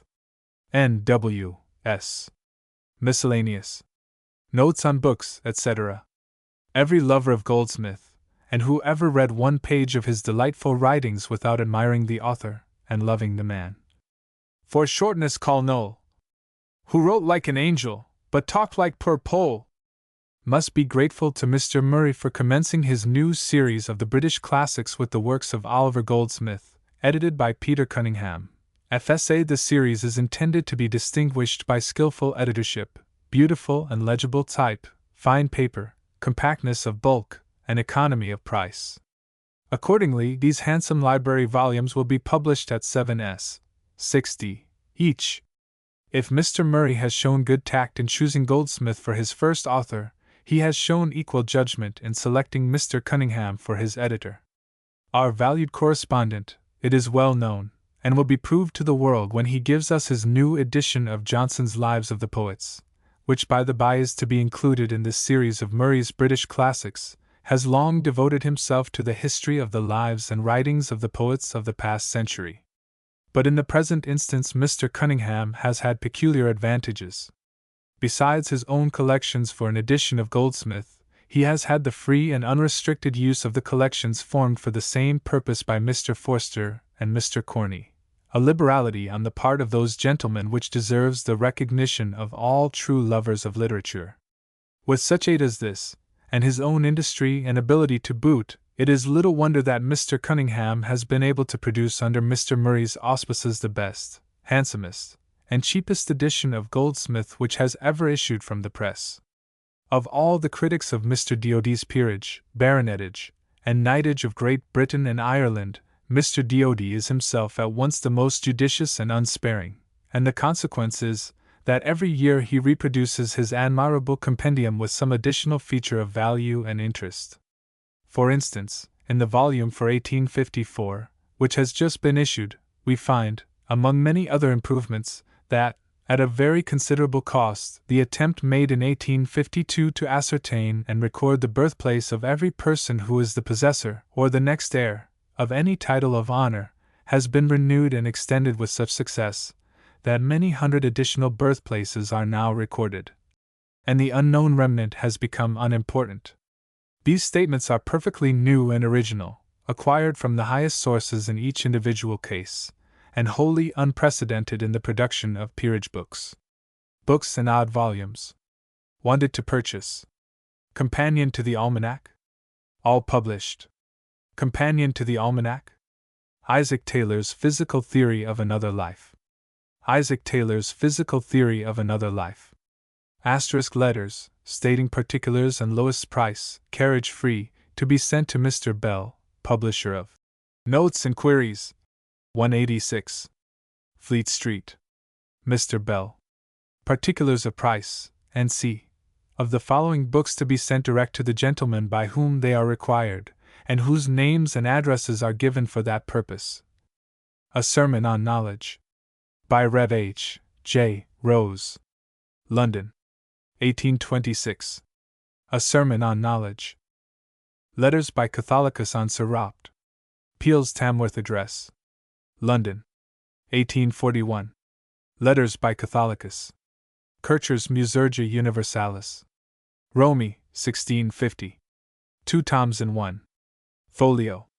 Kircher's Musurgia Universalis. Granville's Lux Orientalis, with notes by Dr. H. Moore. London. 1682, 8 vo. Granville's Lux Orientalis. Wanted by J. G., care of Messrs.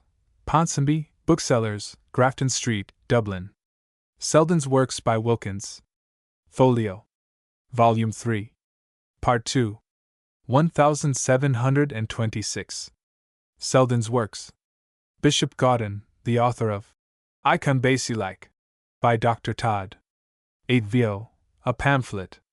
Bishop Gaudin. Wanted by Thos. G. Stevenson, bookseller, Edinburgh. Kingdom's Dictionary of Quotations from the English Poets. 3 volumes published by Whitaker. Kingdom's Dictionary of Quotations from the English Poets. Wanted by A. Griffith, bookseller, 8. Baker Street. Clark's Memoir of W. Falconer. Clark's Memoir of W. Falconer. Wanted by F. Dinsdale, Leamington. Prescott's Conquest of Mexico. Bentley. 1843, Volume 1. Prescott's Conquest of Mexico. Wanted by Henry Ditch Burn, Esq., Gravesend. G. Macropediae, Fabulae Comici. 2 tom. 8 vo. Utrecht, 1552. G. Macropediae, Fabulae Comici. Junius discovered by P. T. Published about 1789. Junius discovered. Wanted by William J. Toms, 25. Holywell Street, Millbank, Westminster. Gallery of Portraits. Published by Charles Knight, under the superintendence of the Society for the Diffusion of Useful Knowledge. No. 43. December, 1835, containing Adam Smith, Calvin, Mansfield. Gallery of Portraits. Wanted by Charles Forbes, 3. Elm Court, Temple. Bristol Drollery. 1674. Bristol Drollery. Holborn Drollery. 1673. Holborn Drollery. Hick's Grammatical Drollery. 1682. Hick's Grammatical Drollery. Oxford Jests. Oxford Jests. Cambridge Jests. Cambridge Jests. Wanted by C.S. 12. Gloucester Green, Oxford. Moody's British Birds. Bone. 1841. Second volume. Moody's British Birds. Waverley. First edition. Waverley. Wanted by F. R. Sowerby, Halifax. Notices to correspondence. We are compelled to postpone until next week several notes on books and notices to correspondence. Notes on books. Notices to correspondence. If Mr. Kerslake will send the extract from his catalogue which illustrates the corrupted passage in Childe Harold, "Thy waters wasted them," and C, we will give it insertion in our columns. Mr. Kerslake. J. W. T. Thanks. Your hint shall not be lost sight of. E. R. Dublin. Erastianism is so called from Erastus, a German heretic of the 16th century.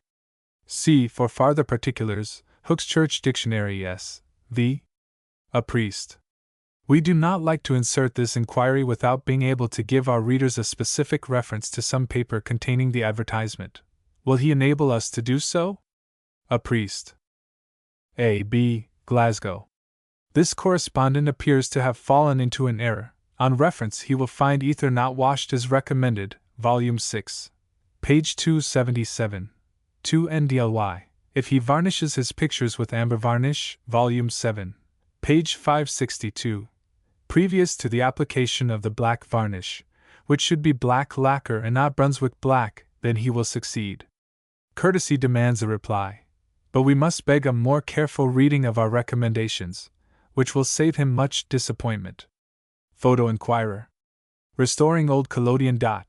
The question was asked in a late number. Mr. Crooks being a practical as well as scientific photographer, we hope to receive a solution of the query. Photo Inquirer. Index to Volume the 8th. This is in a very forward state, and will be ready for delivery with number 221. On Saturday next. Index to Volume the 8th. Notes and Queries. Volumes I. to 7. Price 3 guineas and a half. Copies are being made up and may be had by order. Notes and Queries. Notes and Queries is published at noon on Friday, so that the country booksellers may receive copies in that night's parcels and deliver them to their subscribers on the Saturday. Notes and Queries. Western Life Assurance and Annuity Society. 3. Parliament Street, London. Founded AD 1842.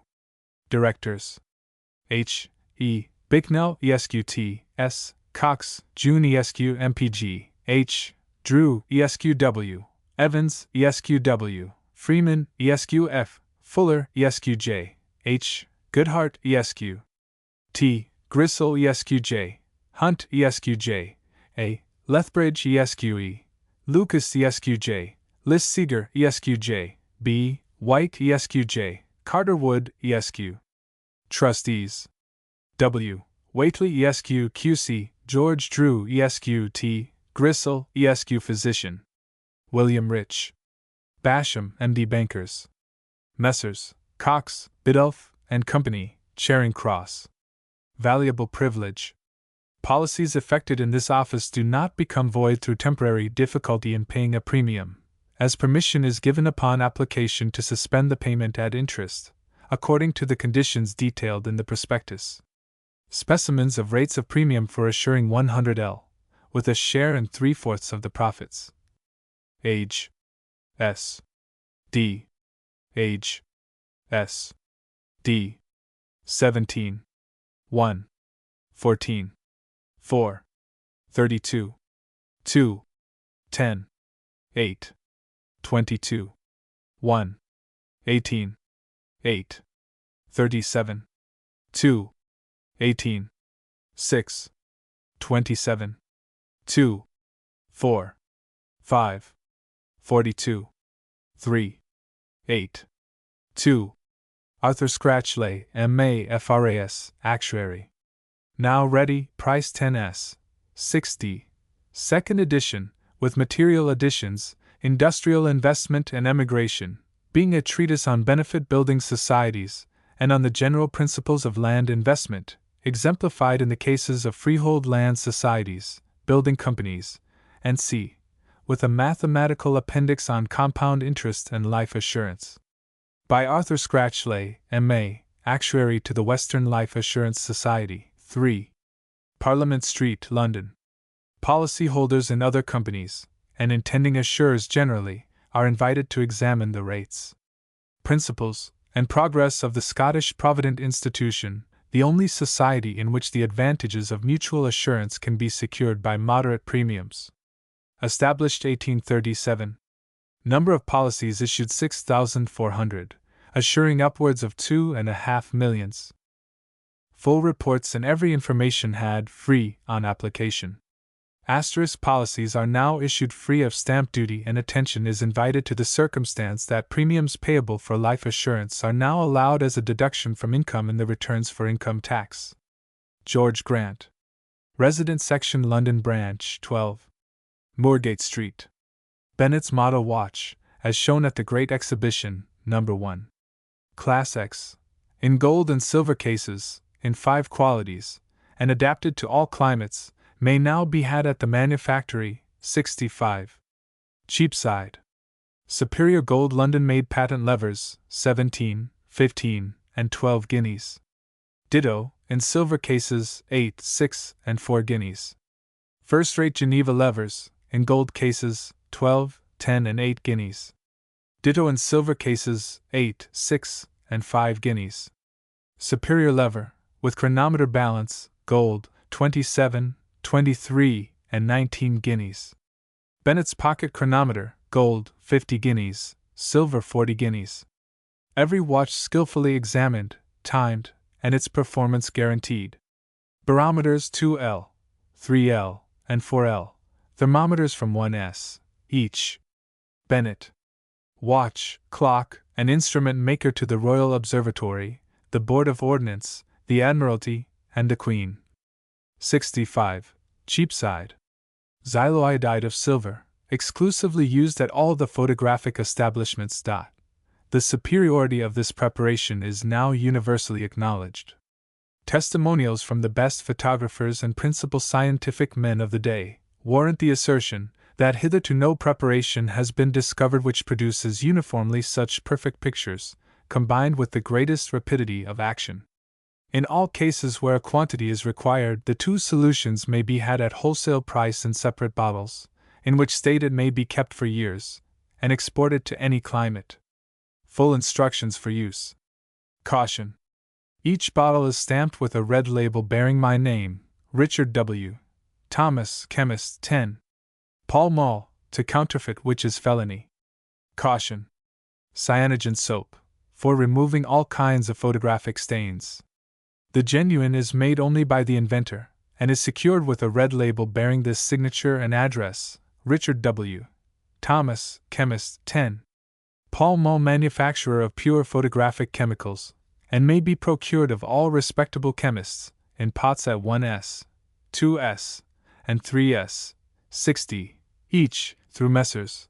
Edwards, 67. St. Paul's Churchyard, and Messrs. Barclay and Company, 95. Farringdon Street, Wholesale Agents. Photography. Horn and Company S. Iodized collodion, for obtaining instantaneous views, and portraits in from 3 to 30 seconds, according to light. Portraits obtained by the above, for delicacy of detail, rival the choicest daguerreotypes, specimens of which may be seen at their establishment. Also every description of apparatus, chemicals, and C.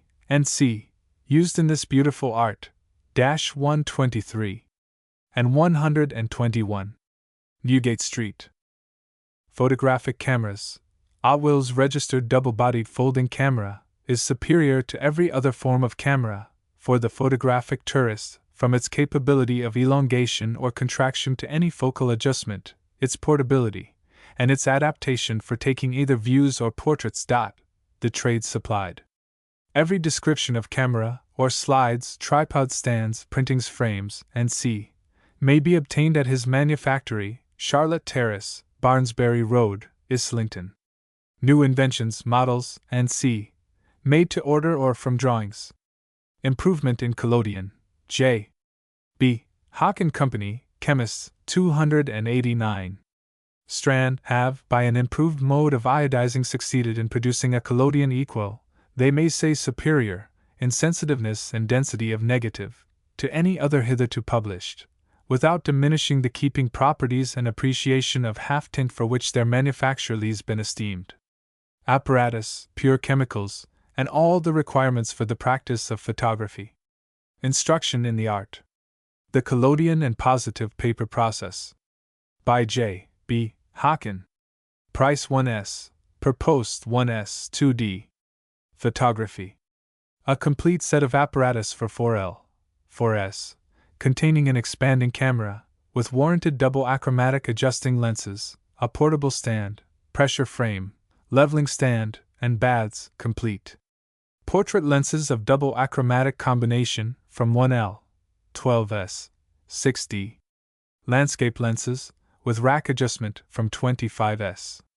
A guide to the practice of this interesting art, 1s, by post free 1s, 6d.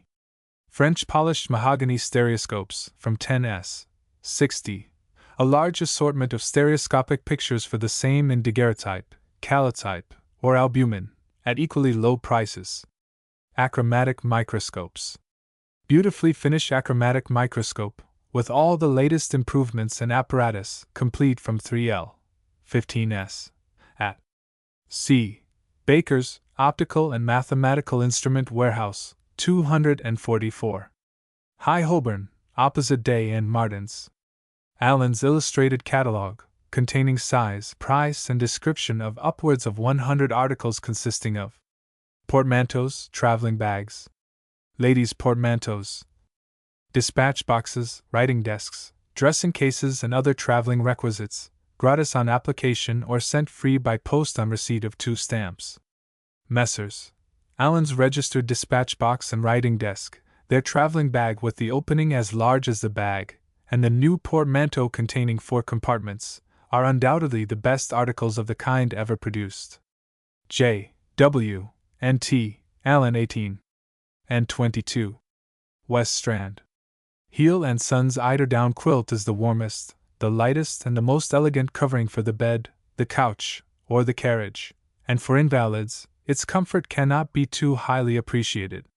It is made in 3 varieties, of which a large assortment can be seen at their establishment. List of prices of the above, together with the catalogue of bedsteads, sent free by post. Heel and Son, Bedstead and Bedding Manufacturers, 196. Tottenham Court Road. Prince of Wales's Sketchbox. Containing colors, pencils, and C. with printed directions, as now used by the royal family. Price 5s. Miller's, Artist's Color Manufacturer, 56. Long Acre, London, and at Her Majesty's Steam Color and Pencil Works, Pimlico. Scientific Recreation for Youth, Experimental Chemistry. Amusement for long evenings, by means of Statham's Chemical Cabinets and Portable Laboratories, 5s, 60, 7s, 60, 10s, 60, 21s, 31s, 60, 42s, 63s, and upwards. Book of Experiments, 6d. Illustrated Descriptive Catalogue, forwarded free for stamp. William E. Statham, Operative Chemist, 29C.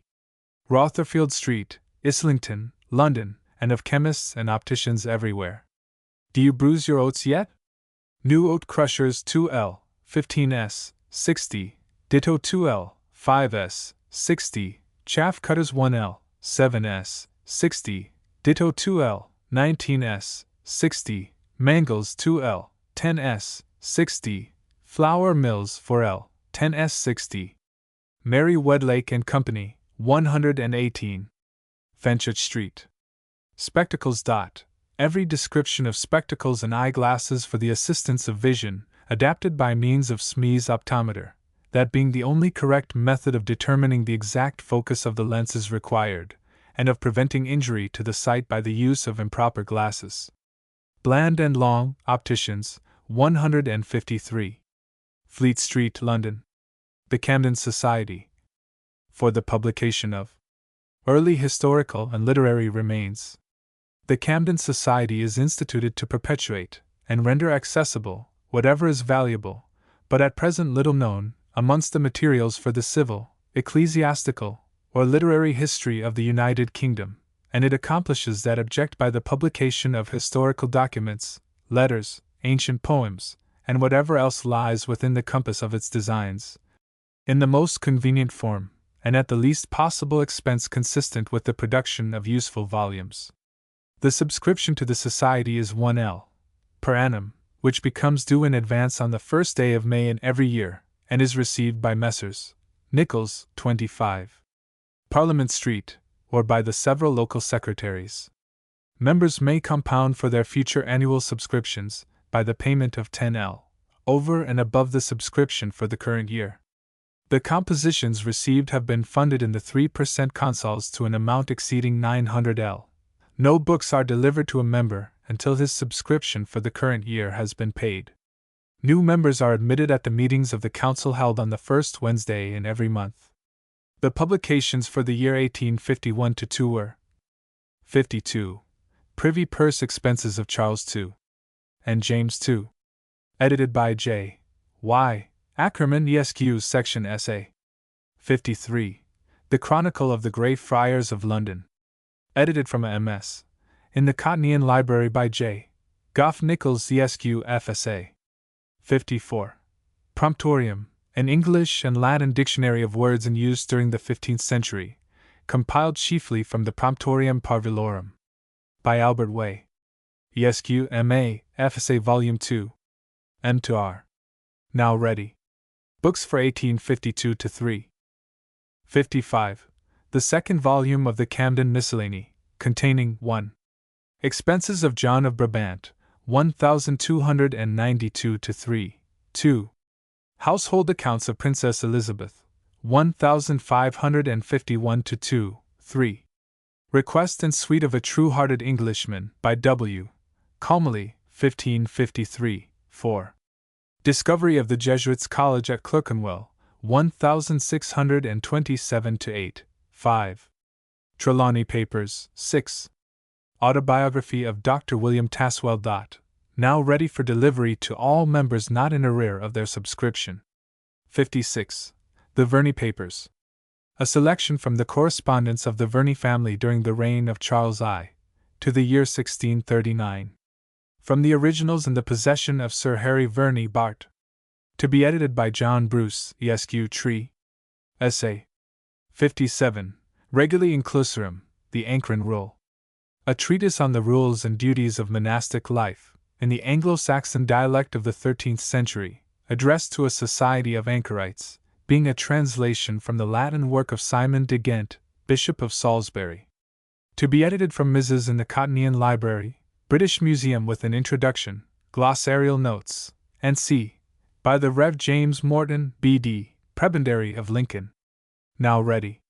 The following works are at press, and will be issued from time to time, as soon as ready. 58. The Correspondence of Lady Brilliana Harley, during the Civil Wars. To be edited by the Rev. T. Lewis, M.A., will be ready immediately. Roll of the Household Expenses of Richard Swinfield, Bishop of Hereford, in the years 1289, with illustrations from other and coeval documents. To be edited by the Rev. John Webb, M.A., FSA. The Doomsday of St. Paul's, a description of the manors belonging to the Church of St. Paul's in London in the year 1222. By the then Archdeacon Hale. Romance of Jean and Blonde of Oxford by Philippe de Reims, an Anglo-Norman poet of the latter end of the 12th century. Edited, from the unique MS. in the Royal Library at Paris, by M. Leroux de Lindsay, editor of the Roman de Brut. Communications from gentlemen desirous of becoming members may be addressed to the Secretary, or to Messrs. Nichols. William J. Tom's Secretary. 25. Parliament Street, Westminster. Works of the Camden Society. An order of their publication. 01. Restoration of King Edward IV. 02. Kyng Johan, by Bishop Dale. 03. Deposition of Richard II. 04. Plumpton Correspondence. 05. Anecdotes and Traditions. 06. Political Songs. 07. Hayward's Annals of Elizabeth. 08. Ecclesiastical Documents. 09. Norton's Description of Essex. 10. Warkworth's Chronicle. 11. Kemp's 9 Days' Wonder. 12. The Edgerton Papers. 13. Chronica Joscelini de Breclanda. 14. Irish Narratives, 1641 and 1690. 15. Rishanger's Chronicle. 16. Poems of Walter Mapes. 17. Travels of Nicander Nucius. 0. 0. 0. 0. 0. 0. 0. 0. 0. 18. Three Metrical Romances. 19. Diary of Dr. John D. 20. Apology for the Lollards. 21. Rutland Papers. 22. Diary of Bishop Cartwright. 23. Letters of Eminent Literary Men. 24. Proceedings against Dame Alice Keidler. 25. Promptorium Parvulorum, Tom. I. 26. Suppression of the Monasteries. 27. Leicester Correspondence. 28. French Chronicle of London. 29. Polydore Virgil. 30. The Thornton Romances. 31. Verney's Notes of the Long Parliament. 32. Autobiography of Sir John Bramston. 33. Correspondence of James Duke of Perth. 34. Liber de Antiquis Legibus. 35. The Chronicle of Calais. 36. Polydore Virgil's History, Volume 1, 37. Italian Relation of England. 38. Church of Middleham. 39. The Camden Miscellany, Volume 1, 40. Life of L. D. Gray of Wilton. 41.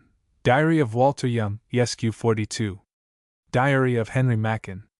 43. Visitation of Huntingdonshire. 44. Obituary of Rich. Smith. 45. Twisden on the Government of England. 46. Letters of Elizabeth and James VI. 47. Chronican Petroburgense. 48. Queen Jane and Queen Mary. 49. Barry Wills and Inventories. 50. Mapeston Nudges Curialium. 51. Pilgrimage of Sir R. Gauford. Just published, gratis and post-free Part 1, new series of A Catalogue of Useful and Curious Books, Autograph Letters, Mrs., and Literary Miscellanies, on sale by Richard James Bell, 17. Bedford Street, Covent Garden, London. Part 2 will contain a collection of rare tracts, books, Mrs. and C. relating to the stirring times of Charles I. and II.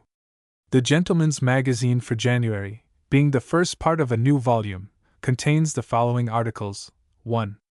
The Princess, afterwards Queen, Elizabeth a prisoner at Woodstock. 2. On supposed apparitions of the Virgin Mary, and particularly at La Salette. 3. Sir Walter Raleigh at Sherborne. 4. Manners and Morals of the University of Cambridge during the last century. 5. English sketches by foreign artists, Max Schlesinger's saunterings in and about London. 6. Richard Baxter's Pulpit at Kidderminster, with a plate. 7. Cambridge Improvements, 1853. 8. The Toxaris of Lucian, Correspondence of Sylvanus Urban, English Physicians in Russia, Knights Banneret, Sir Constantine Phipps and Sir William Phipps, Diaries of Dr. Stukeley, N.C., with notes of the month, historical and miscellaneous reviews, reports of antiquarian and literary societies, historical chronicle, an obituary, including memoirs of the Queen of Portugal, the Duke of Beaufort, the Countess of Newburgh, Lord Cloncurry, Rear ADM, Pasco, Bicamescat, ESQ, WM. Gardiner. ESQ, Mrs. Opie. Mr. J. S. Trubshaw, C. Mr. Samuel Williams, N.C., N.C., Price 2S, 6D. Nichols and Sons, 25. Parliament Street. Charles I. A curious collection of upwards of 300 various portraits of this king, to be had at No. 1. Osnabrück Place, New Road, Regent's Park. Also may be had on application, or on the receipt of 6 postage stamps, a list of books, drawings, and prints, illustrating the City of London. Books on history, biography, and topography, illustrated, inlaid, and mounted. Curious books and Mrs. 4 days sale. Puttick and Simpson, auctioneers of literary property, will sell by auction, at their great room, 191. Piccadilly, on Wednesday, January 18th, and 2 following days, a large collection of rare, curious, and interesting books on astrology, witchcraft, magic, the history of America, the East and West Indies, and of England, Ireland, and France. Curious works on Quakerism, controversial theology, and in general literature, history, philology, bibliography, voyages, and travels, and c. Also a few manuscripts, including Bywater's account of the Cutler's Company, containing many curious entries, the original drawings of Carter's ancient architecture, a complete and early copy of Challin's etchings from Rembrandt, and c. Catalogues may be had. Library and Mrs. of the late Earl of Macartney. Puttick and Simpson, auctioneers of literary property, will sell by auction, at their great room, 91. Piccadilly, on Tuesday, January 24, 1854, and following days, the important library and Mrs. of the late George, Earl of Macartney, ambassador to China in 1792, and c. The Mrs. comprise heraldic visitations for many English counties, the MS. of Hobbes's Leviathan, presented by the author to Charles II, volumes of superb Oriental and other drawings. Original Mrs. of Bishop Atterbury, State Papers of Sir George Downing, and c. Catalogues may now be had of Messrs. Parker, Oxford, Dayton, Cambridge, Langbridge, Birmingham, Hodges and Smith, Dublin, Hinman, Belfast, Blackwood, Edinburgh, and of the auctioneers. Printed by Thomas Clark Shaw, of No. 10. Stonefield Street, in the parish of St. Mary, Islington, at No. 5. New Street Square, in the parish of St. Bride, in the City of London, and published by George Bell, of No. 186. Fleet Street, in the parish of St. Dunstan in the West, in the City of London, publisher, at No. 186. Fleet Street aforesaid. Saturday, January 14, 1854. Thomas Clark Shaw. George Bell.